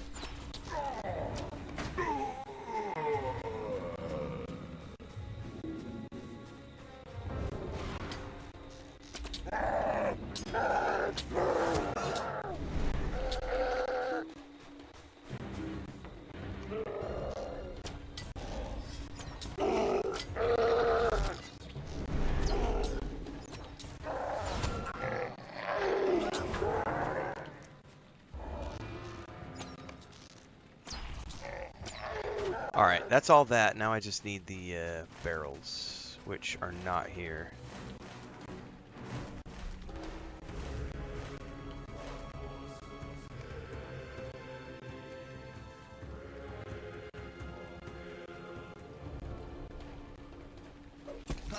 Those are all going to be up there near the town.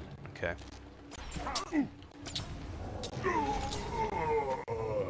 Let's get rid of the warband quest.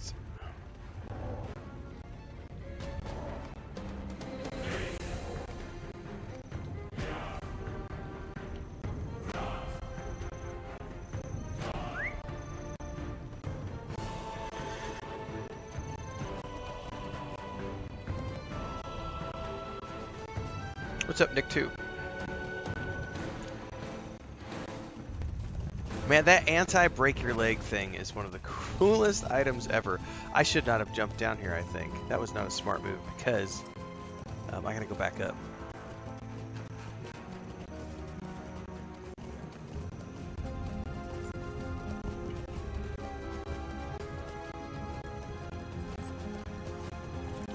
Well, now that they've unlocked, to better answer your question, Marco, now you can get a fourth profession unlocked through the Lotro store.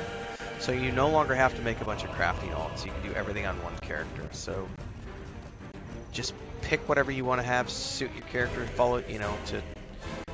Like this character's a woodworker and a tailor. But this character's old. I don't have a fourth profession yet on this one because this is a really old character. But my new hunter on Angmar has woodworking, tailoring, foresting, and prospecting, just to be able to prospect stuff he finds to sell on the market. So he's fully self-sustainable. And you could actually do now, you could do miner or prospector, jeweler, armorsmith, and weaponsmith all in the same character. And you used to have to do one of each of those. So you used to have 4 different characters to be able to sustain yourself. But now you can make a character who's a prospector, a weaponsmith, an armorsmith, and a jeweler. And you could be a champion or a guardian or whatever and make everything your character is ever going to need. It's pretty awesome.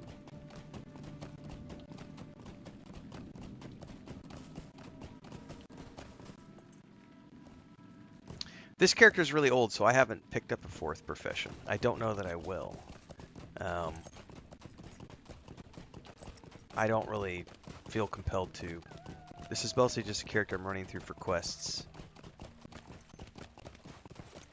Yeah, I don't remember, Jamie. I don't remember what wardens use, if it's medium armor or heavy armor.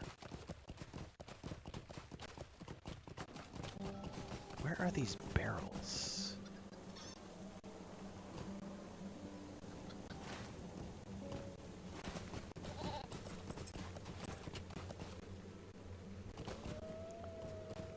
I sure as shit don't see any barrels around here.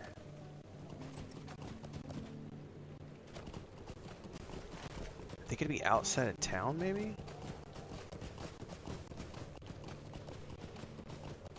I wonder if that waypoint is bad. No, hang on.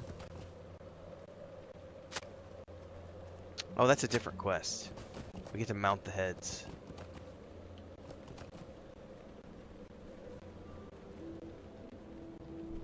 Which, by the way, is a pretty grisly reminder to orcs.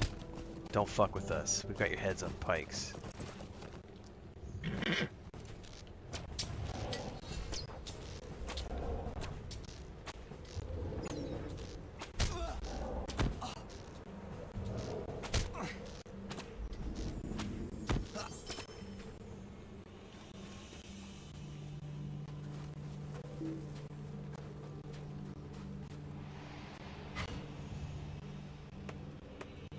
How useful are the professions? Okay, that was your question. Okay, that's a little bit different. So I understand better now.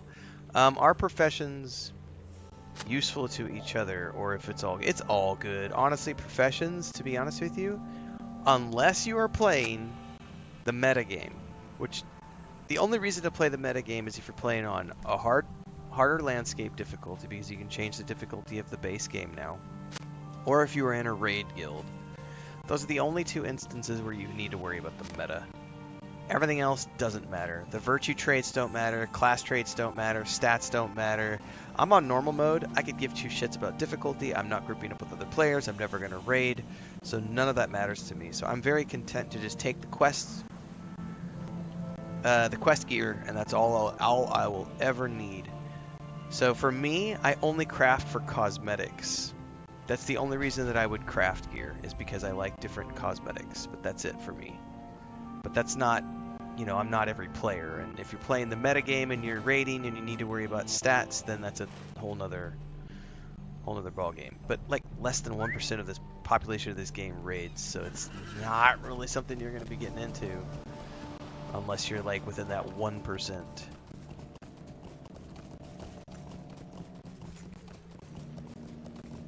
Most people play this game for story and for fun. Alright, there's the supplies that I need to burn.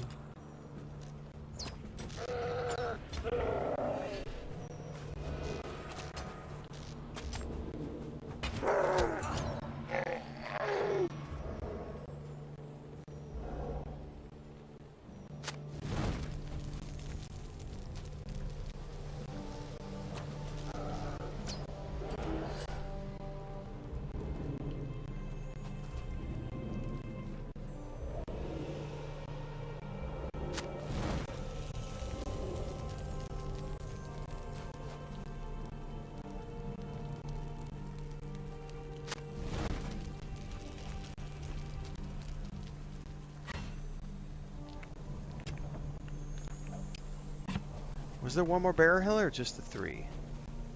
I think there was just 3, so I gotta go find.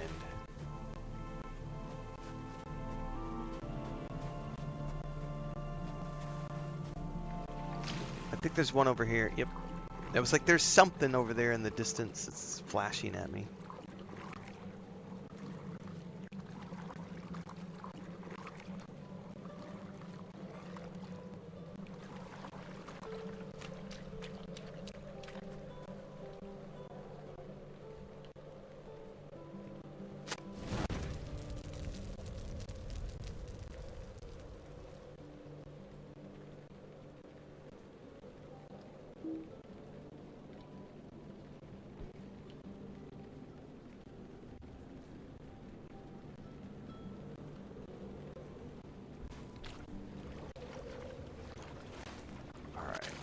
Back up and out of here.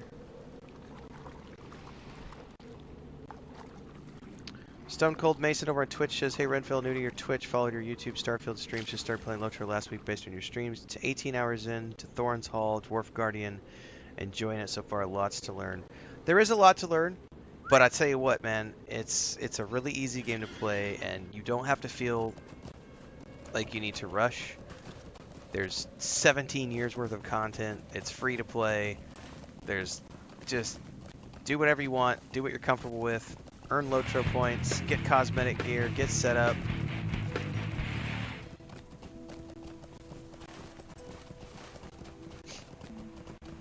And then when you get then when you're 6 months in and you're addicted, that's when you go VIP and you start paying a monthly subscription because you're like, ooh, I can get this and I can get this and I can get this and I can get this.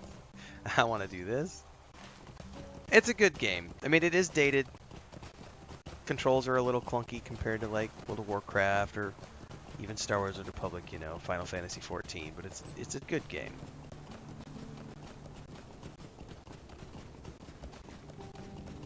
What's up? Oh, wow, thank you. No, not with normal coffee. Yeah, I see that. Thank you. I don't get a kiss? Nah. She's like, oh, we had our 11th anniversary. You don't get kisses anymore. Bye. I see how it is.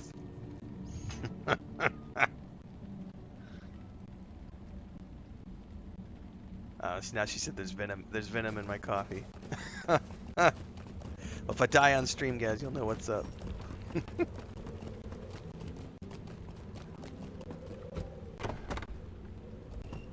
Yeah, yesterday was our 11th year anniversary celebration.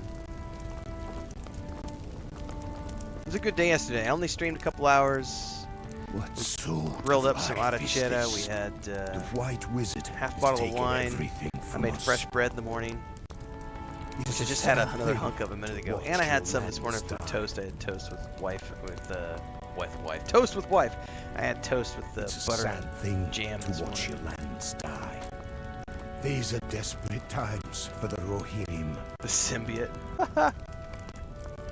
I'm afraid of what is happening to these lands.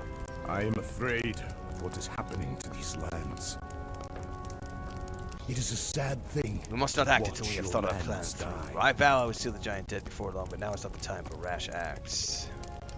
I do not know if we will survive this onslaught. I can't wait till we These face are this desperate monster. times for the Rohirrim. It's a sad Foolish thing boys. to watch your lands die. It is a sad thing to watch your lands die. Alright, we need to help the kids. Well, I guess we're helping him first. Garwig, the Reeve of Wildermore, has been summoned by a disturbance at the western gate of Vorlaw. That music is really loud against the narration for some odd reason.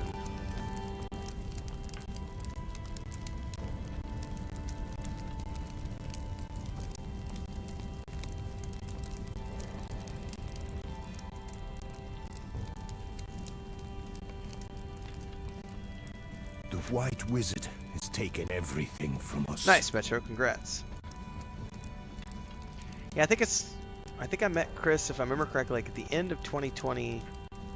Sorry, the end of 2010 was when I met Chris. And then we started dating like around January of 2011. So I guess we're coming up on 14 years that we've been like together, but married for 11.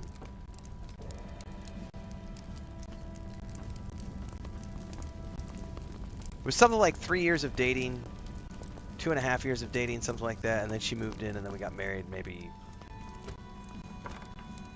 I think maybe 6 months after we got that she moved in, we got married. Oh, these doors are sometimes cranky about not wanting to let us out.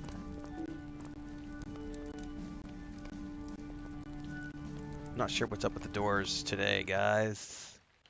We had to do this earlier. Dun, dun, dun, dun. These are the free-to-play servers, so these are the ones that still have issues. I'm hoping that their legendary servers prove popular enough that they will. I know they're supposed to come back and do the legacy servers, but it's based on population. I don't know where Landroval ranks in the population. But also, I don't expect them to do it. Like, I'm more than content with them to just keep that to the VIP servers because I have no problem paying to play. The Reeve But of I was kind of Wildermore like, you know what? has I've been done everything on summoned by a those disturbance servers at I the want to western do. Gate of Vorlaw. Like, for the rest of It is this a year, I sad want thing to watch focus your on this character, lands go through die. Rohan, Level this character up.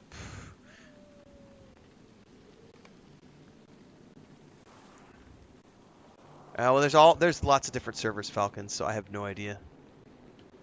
There's like, the last time I checked, there was like 150,000 people playing this game across all the servers, but I have no way of, I don't know.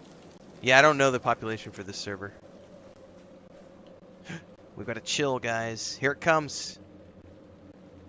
Nurzum is on his way.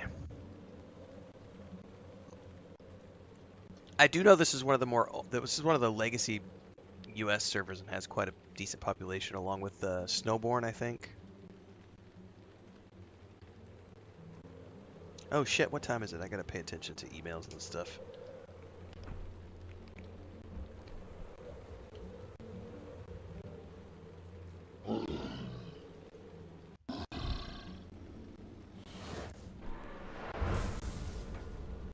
He's not happy. I'm here to deliver a gift, he says. Here are the last of your sons, and he drops the bodies on the front gate. What a... Oh, wow. Farewell, Reeve of Wildemore. That's harsh, man. Here's the bodies of your sons. The White Wizard has taken everything from us.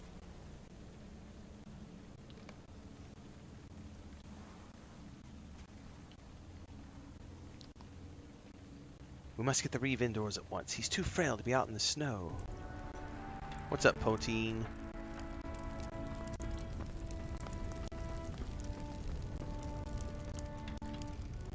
The White Wizard has taken everything from us. Alright, now we need to go to the Sad funeral. thing to watch your lands die. Hang on before we do this. I do need to check emails and some stuff here before we go any deeper.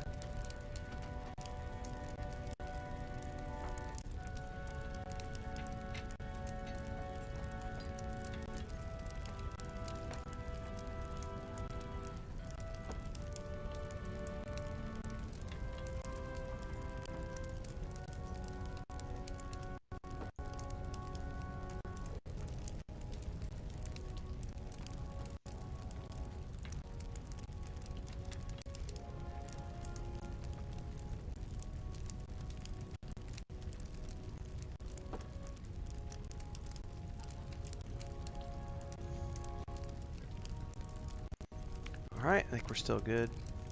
I'm keeping an eye out for something that's supposed to come in my emails in about the next 20 minutes or so. And once I get that, I'll need to start wrapping up this morning stream because I'll have to go do that event. And then, once I'm done with that, I'll be back for some more Lord of the Rings Online today. So, 'tis the plan. And then tomorrow is going to be New World Eternum, starting early. So we're going to skip the normal start time tomorrow. Normally I start around 9 a.m. Today I started early because I have a meeting, so I figured rather than stream for an hour and then go do the thing and then come back, I was like, I might as well just do an early morning stream for 2 or 3 hours, go do the thing, finish up that thing, come back for another stream. Otherwise it would be stupid to start my stream at 9, have to go away at 10. So we'll be, but I still got a bit. I've still got like probably 30 minutes before I have to head out. I'm still waiting on an email.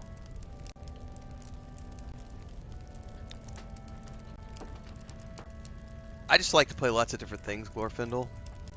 And my curse is, I've played this game with a lot of people over the years, so it's like I've played it with my wife, my brother. There's often long breaks in between. You come back and it's been 8 months since you played last. It's like, well, let's go do this instead, and we go make new characters, and we go travel through the Shire, and then the next time it's like, well, maybe we want to make dwarves and go through the Thorns Hall content, so let's do that. And then it's like, next time we play, it's like, hey, don't we have characters in Moria? Let's go do Moria for a few months. And then it's like, oh, don't we have characters in Rohan? Let's go do the Rohan characters for a few months. So that's how I've always played this game, like with my brother and etc. over the years. I have not mained this game since it first came out. When it first launched, I mained it for like 2 years. I mained it from launch all the way up until Mirkwood. And then I pre-ordered Rohan, moved back from Europe to the United States,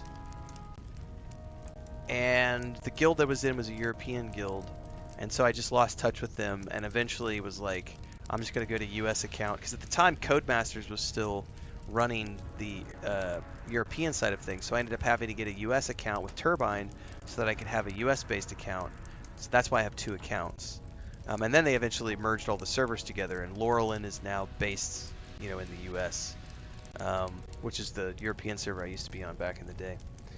So I've never had a main character that I've played all the way through. I did at one point. My main was a minstrel, and then I switched over to the warden. And then after that, I was champion for a long time. And then I've always since then just had like a hunter, lore master, minstrel. Those are the 3 I play the most of.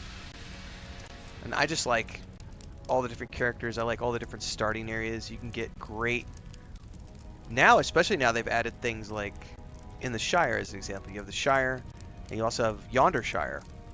So you can do the Shire to like 20, 25, and then you can go over to the Yonder Shire to like 40. So now there's like this whole new arc you can do with hobbits. Then if you start a River Hobbit, they have a whole new, brand new starting area with Cardalon and Swanfleet, is it called? 2 new brand new zones take you from 1 to 40, 1 to 35-ish, and then they drop you off in Rivendell. So you come up from a different route, so you get to Rivendell in a different way. So there's lots of reasons to have lots of different characters over the years. But in the early days, I definitely created alternate characters for my crafting habits because I have max level. Well, at the time they were max level. I have crafters who were at the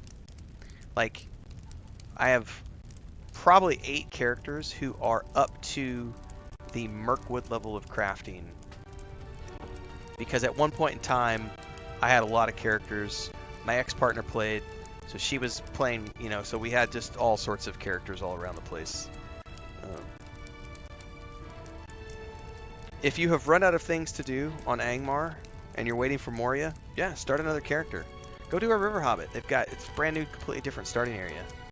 Or go do the Shire and then go straight to the Yonder Shire at level 20 and skip the North Downs and skip the Lone Lands and skip that whole Trollshaw's route and just ignore the main quests and go do the people of Forlaw Yonder gather Shire. to mourn those lost in the Battle of Shilfig, most notably their champion, Thrym Redbeard.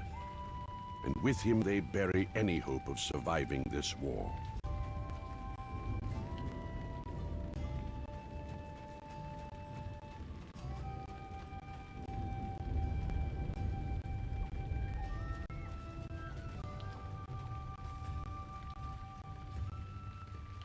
Very somber moment. We're going to attend a funeral here.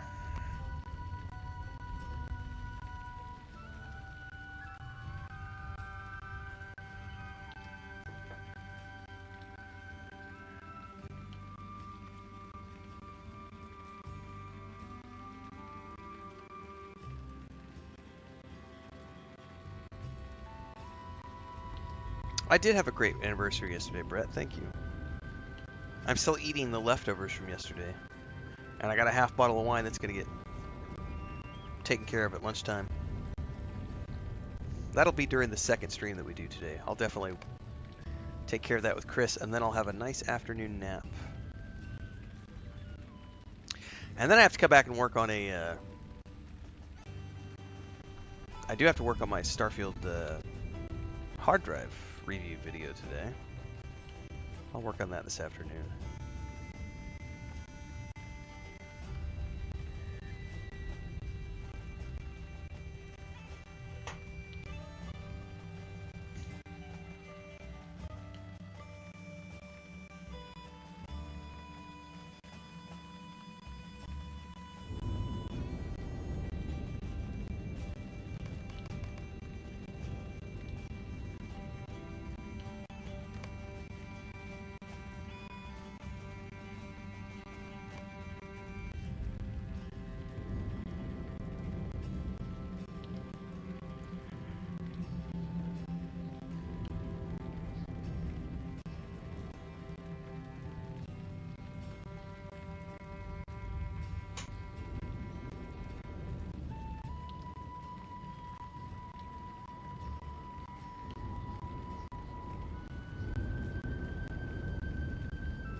Place a stone on his grave.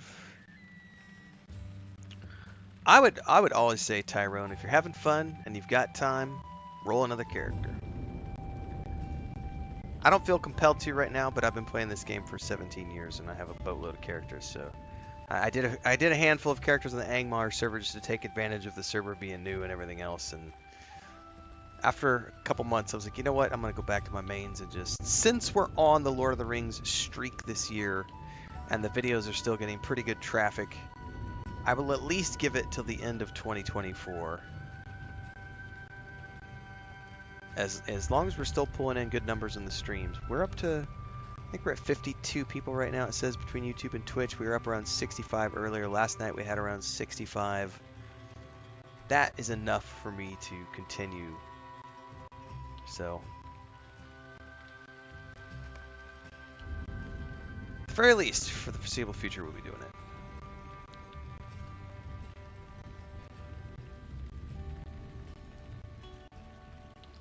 If you haven't made up your mind yet, Brett, just wait and watch the streams starting tomorrow and just make your decision then, because there's no reason to go spend $60 on something if you're undecided.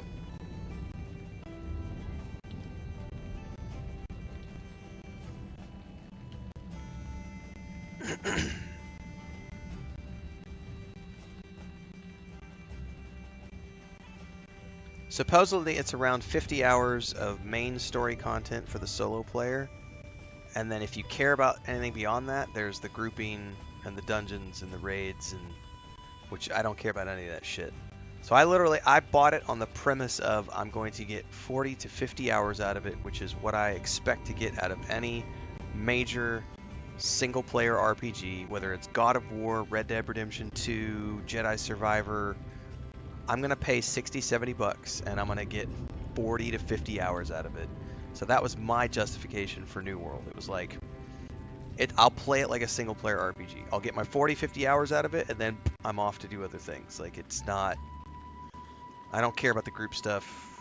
Yeah, so if you want to play with friends, it's probably worth it.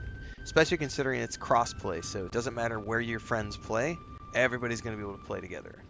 Then it's probably worth it.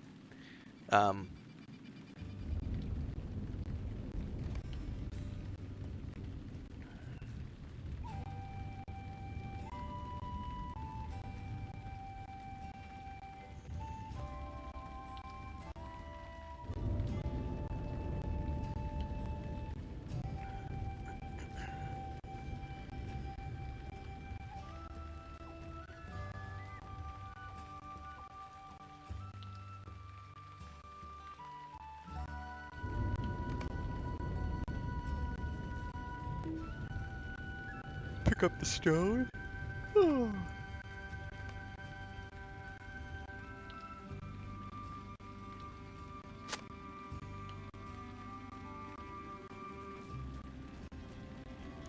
Alright, now we're on to Thrym.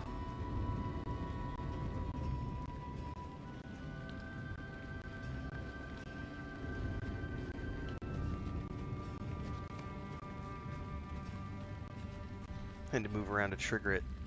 Well, Tyrone, it just depends, man. I still have days when I dip down to like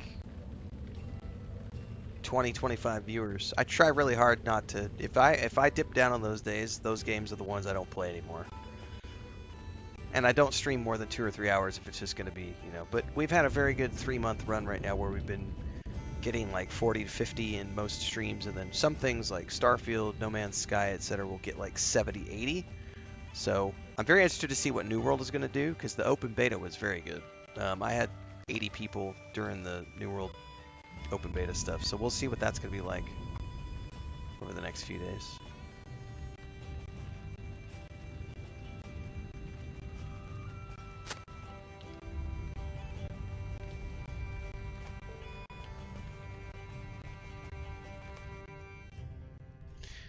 Alright, we are back to the home with Kinberg.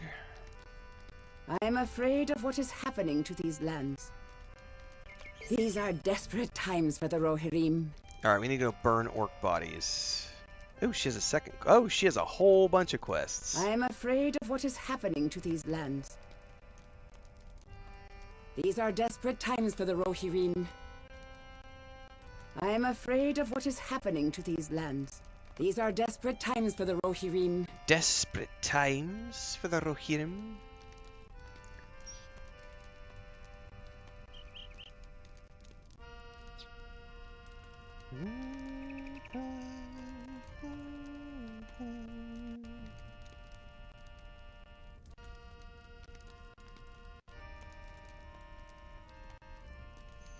This is like the 4th time this company has spammed me in my emails trying to get me to come play their city builder.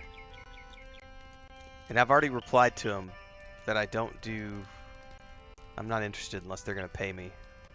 They just can't take a hint. I just honestly think they don't check their emails and they're just shotgun blasting YouTubers trying to get people to play their game for free and show it off on their streams. Alright guys, I'm going to hit the head. I'll be right back.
All right.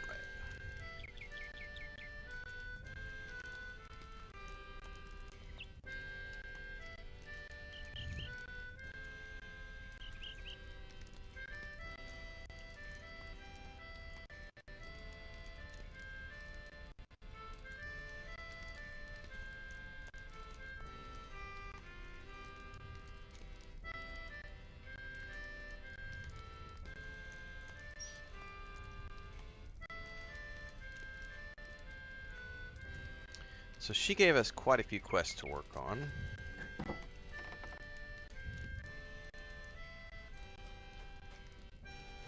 That was not the right door. Which one is the one out of here? This one? God, that bowl is hot. Having some beans with...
These are desperate times for the Rohirrim.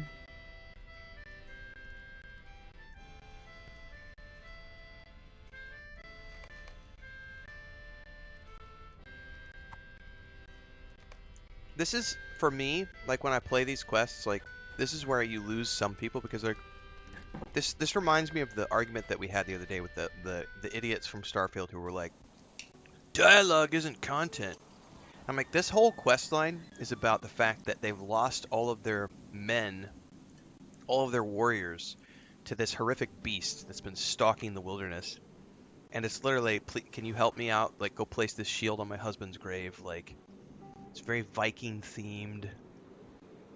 But dialogue isn't content. I need flashy guns and pew pew pew and give me my XP. I don't want to have to read. I don't want there to be dialogue. Yeah. They never know what they're missing. So much content in this game. Alright. Out here. We can head out of town. I'm totally gonna get caught on the fence here because I'm eating while I'm running.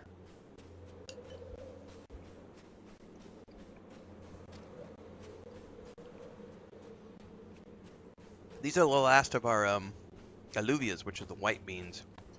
Which means we're gonna cook another batch soon. And we cook those outside on the campfire stove.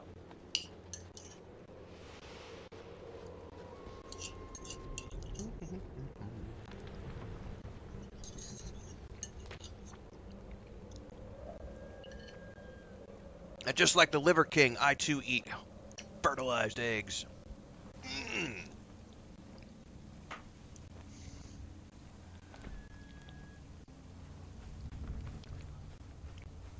Alright, we need to do something out here. Time to be alone.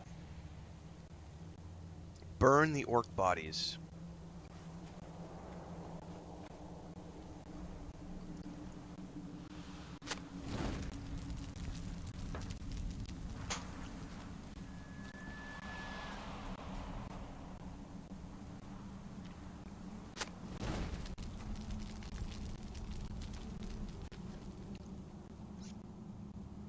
Right, Brett. This next book in my series doesn't count because it's all dialogue. To be fair, those same people probably don't read books.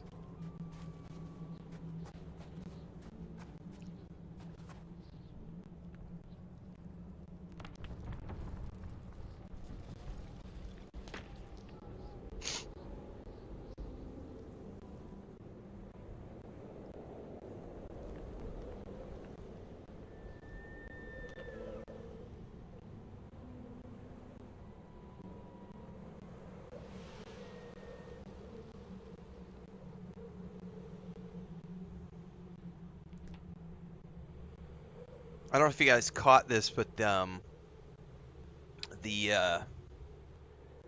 head of publishing for Larian, Cromwell, I think is his name, just retweeted out. So he caught wind of somebody is selling a collector's edition of Baldur's Gate 3 for like $3,000 or something, and he retweeted out, and he was like, "Man, these things are supposed to be collector's editions. They're supposed to mean something to somebody. They're not meant to be a commodity. This makes me sick," is essentially what his tweet said. I'm paraphrasing a little bit. But he's very discouraged by the fact that they have these amazing collector's editions that obviously mean a lot to a lot of people.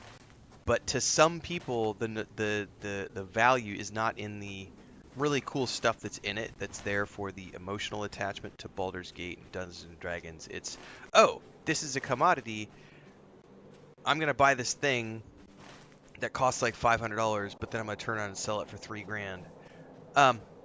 I get what both sides are talking about. Like, I get where he's coming from, but at the same time, it's no different than people who resell Lego sets or, you know, any of that stuff. Like, I'm afraid my brother of and I what have is had happening legitimate to talks these about what if we lands. took like $5,000, pulled it together, and just parked ourselves on top of the new Lego releases to buy them up and then sit on them for like 3 years and turn around. And we've done the math, and we've investigated other people who are doing it, and you could pretty much guarantee a 20% return, which is far better than you're going to get from most other investment routes, in terms of getting your money back over. It's a minimum of 20%. It's very interesting. I see both sides of the equation.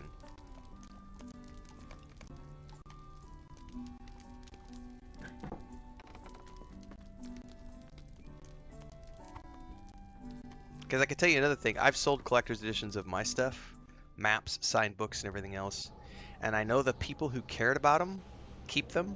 And then there's a certain other amount of people who bought them to resell them. And at the end of the day, I don't personally really care as long as the people who have them and did so because they want to enjoy it are also enjoying it. Because at the end of the day, I get paid no matter what. And as someone who produces things creatively to make a living, my number one objective is to make sure that I get paid for my time. But I understand Cromwell's point of view because, you know, it's not... some people just view everything as a commodity. I don't view everything as a commodity, but I do think that there are certain things that... That's capitalism, man. Like, if you're going to live in the modern society... These are desperate times for the Rohirrim. I am not supposed to speak with strangers. Alright, we need to place that. So we got multiple things that we can go place on graves.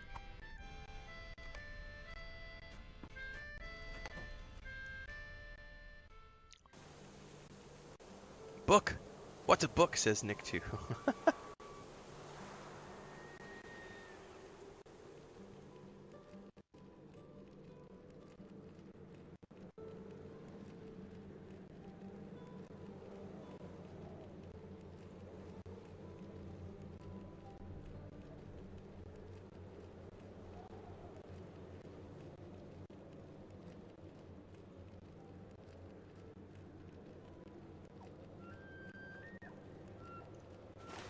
Oops. Wrong keyboard.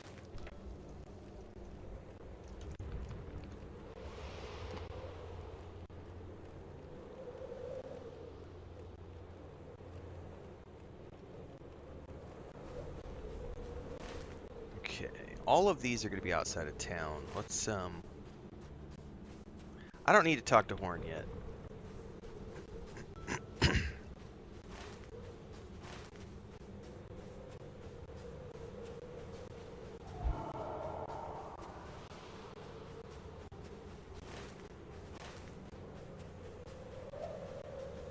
I'm just thinking to myself though, like, ticket scalpers have been doing that for years. People buying and selling autographs.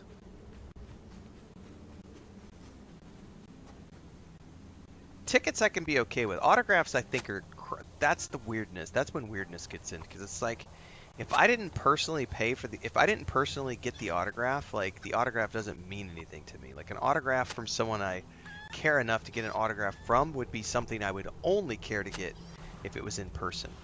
And I'm not going to go out of my way to like beg for an autograph. I mean, it's like, I have some Terry Brooks things that were autographed, but I did not ask him for those per se. At the first Star Wars celebration, he was there. I went to his presentation. He signed, I think it was 1,000 copies of the special hardback edition of the Phantom Menace, and I bought one of those 1,000 copies as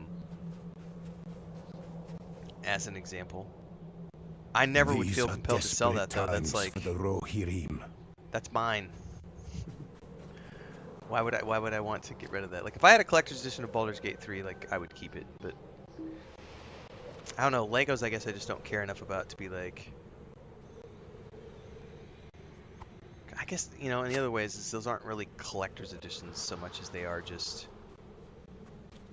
things that certain people love. Plus Legos, like those Lego sets are not things that kids are going to be playing with anyway. I certainly wouldn't be buying a, you know, $750 Lego set for my kids.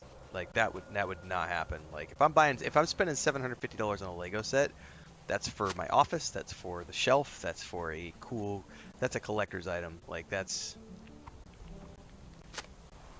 flip side of that is it sucked really bad because I couldn't get a PS5 or an Xbox Series X for the first year they were out because all the scalpers had them and they were wanting like $1,500 to $2,000.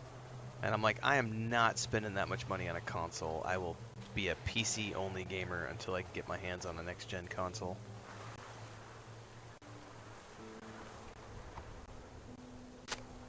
I wholeheartedly agree with that, Daniel Foster. In a perfect world, the utopia of Star Trek is the perfect environment where we don't need money, replicators give us everything we want, and we all just get to do what it is that we want to do creatively without worrying about all that other crap.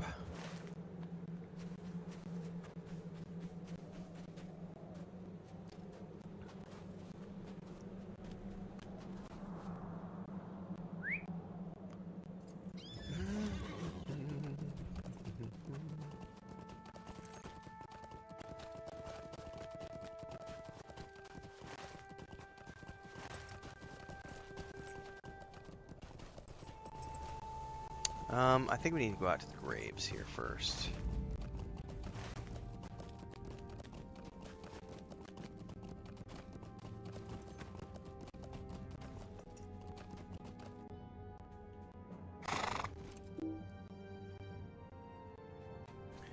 Well, if I have to face the target, let's just go down in a line.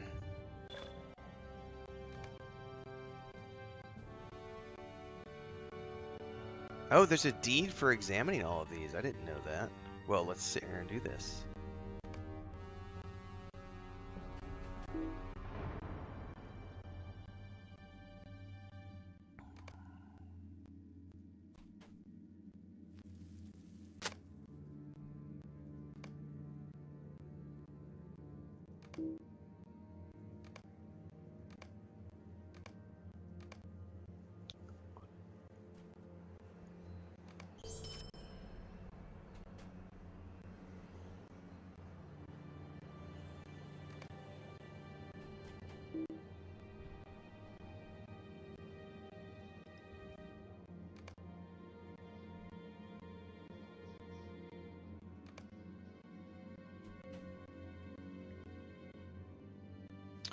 I do not have a collector's edition of Star Wars: The Republic. Nope. I think the last collector's edition I purchased was, it had to have been Vanguard, because I did EverQuest 2 before that. And then I got Vanguard Saga of Heroes. I bought 2 collector's editions of that. One for myself, one for my ex-partner. And those are worth jack shit these days. I mean, they might be worth something to somebody. They're stuffed in a box somewhere. I literally think the Vanguard Saga of Heroes collector's editions were the last time I bought collector's editions. I don't do it now because Chris and I are not storing things at this place because this is not our forever home. This is a place we are hunkered down until we can buy/build the forever home. So I'm not really trying to collect things at this place because of the humidity and stuff here, and I don't want to have to deal with all of that stuff. So there have been a couple of things, like I really wanted to get the collector's edition for Starfield, and I was like, nah, better not. The Indiana Jones and the Great Circle has a really cool collector's edition I would love to order, but I'm not going to.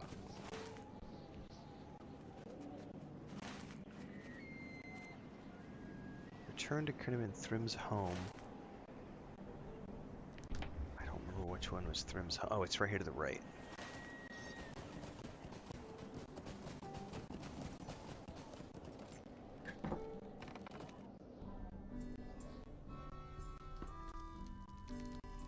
These are desperate times for the Rohirrim. These are desperate times for the Rohirrim. All right.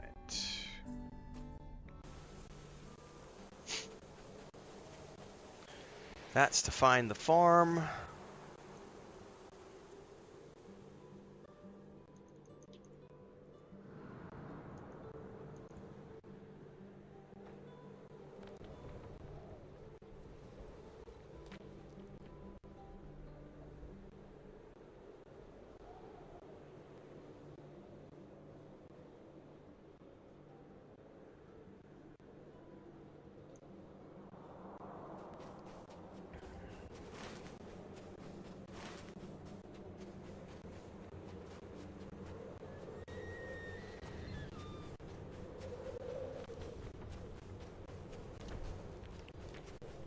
Yeah, the maps are always a big draw for me.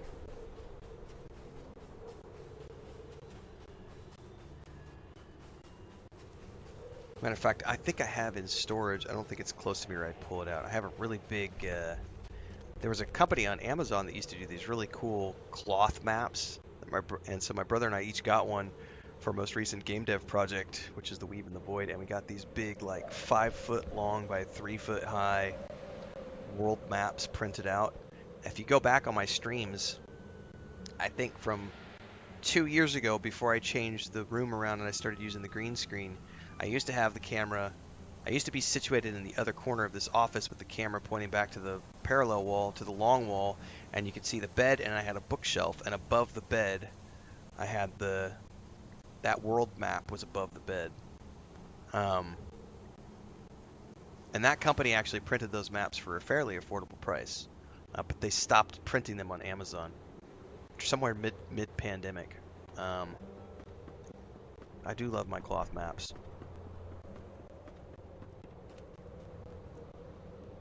It is as they said in Shilfig. Reeve Garwig has given up hope.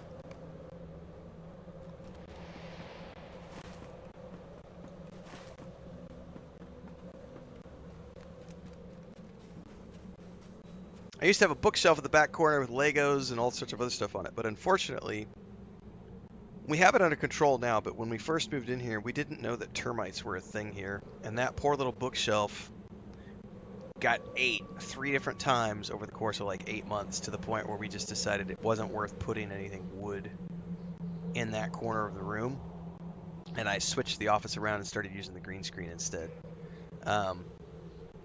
So once we found out about that, we were able to get that problem under control, but the termites were a big deal when we moved in.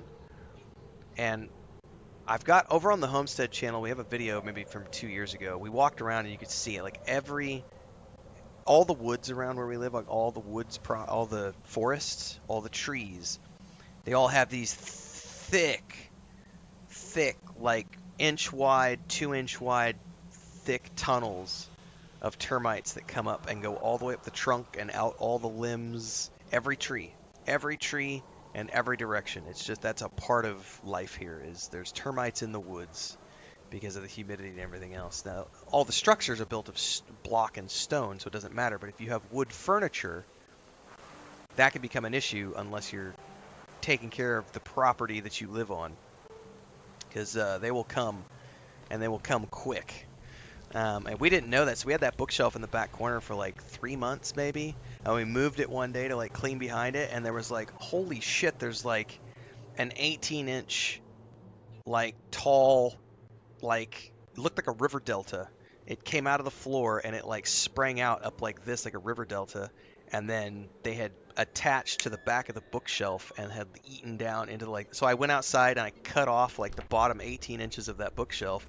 I just sawed it all off, burned that in the wood pile, sprayed everything down, thought we got rid of them, put the bookshelf back, and like 2 weeks later, fuckers came back and got into it again within like 2 weeks. And then we did it we were able to treat it that time and didn't have to cut anything off. They came back a third time, and that's when we said, nah, we're done. And then moved everything out, and we basically just Chris bought this special treatment stuff that we used everywhere, and then we also went around and sealed up all of the, so that wall is an outside, it's an exterior wall. So what they were doing is they were coming in underneath, and they were finding ways up through the cracks in the concrete, because it's a 20-year-old building. So we went and we sealed all the corners of all the rooms inside the house, and once that happened, they quit coming in. It was just they were finding ways to come through, basically where the concrete pad and the wall connect. That joist there was no one had ever sealed those joists, so they were able to just come on up through there. So we went around and sealed all those corners and have not had any problems since then. But outside, they were a problem, but I've got special treatment that I bought for all my like chicken coop and my but that's exterior sealer. You don't want to be using that shit on your interior wood furniture. That's like an exterior sealer that has antifungal, anti-mold, anti-bug wood sealer. And that works pretty good. We haven't had any problems with the chicken coop or the cat shelter. But untreated pine furniture, they were like, oh, this is delicious. Rawr, rawr, rawr, rawr, rawr, rawr, rawr.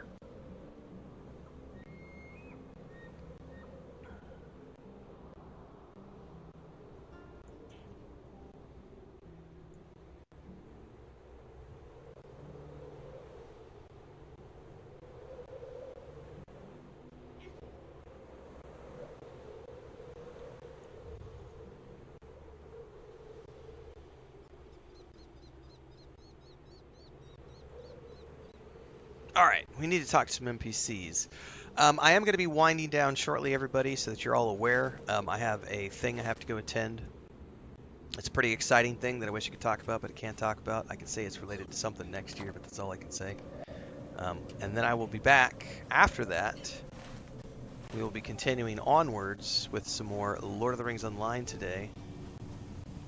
So you'll want to pay attention to YouTube, Twitch, Twitter /X, Facebook, and Discord, so that you make sure you get all the updates when I'm going to be going live. I don't know how long I'll be offline, probably an hour and a half, maybe 2 hours, but I'll be back as soon as I'm finished with the other thing. And if this is your first time tuning in, or if you're someone who hasn't tuned in a couple of weeks, there's a couple things you need to be aware of. One, there is a new schedule for the channel. We've been doing very good numbers with the streams. We are now starting at 9 a.m. Mountain Time every single day on YouTube and Twitch, and we play for about 6 to 8 hours. I've been doing a minimum of 6, and then as long as the audience is good and we've got more than 50 people at the 6-hour mark, I usually keep going on for 7-8 hours, as long as we've got the numbers. So if you want me to be live more frequently and for longer periods of time, tune in. That's how it happens. I base everything off of numbers these days. Tomorrow, we will be starting early because it is the launch day for New World Eternum. Their servers go live at 6 a.m. Pacific, which is about 7 a.m. Mountain Time. So I'll be going live about 2 hours later. About the same time I went live today. We went live today early because I had stuff to do today, and I split the stream in two. But tomorrow we'll just be going live really early. And we'll be going hard on New World Tournament. Play Lord of the Rings Online on Mondays. And World of Warcraft on Wednesdays and Saturdays. In all three cases, I play these games we're going to be playing from around noon till 3 p.m., noon to 4 p.m., somewhere around in that slot.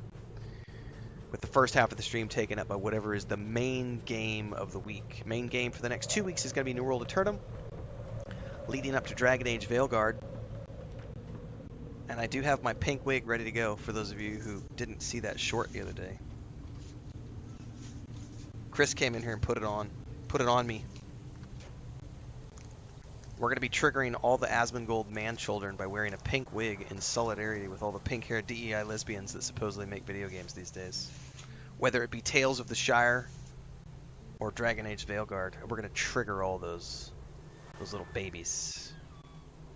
How did you do? Pink wig. I trust you did not let the truth interfere with your errand. All right, guys. Garwig has I'll be strength. back here in the It next is probably hour and a very half, deeply, 2 hours, but he possibly does sooner. possess it. As soon as I'm finished up with a thing, I will let you guys know. So make sure to stay tuned to all the places. I will be playing some more Lord of the Rings Online today, and then tomorrow we'll be back to New World Eternum, back to the consoles tomorrow. Thanks for hanging out this morning for about 2.5 hours. I will be back later, guys. See you then.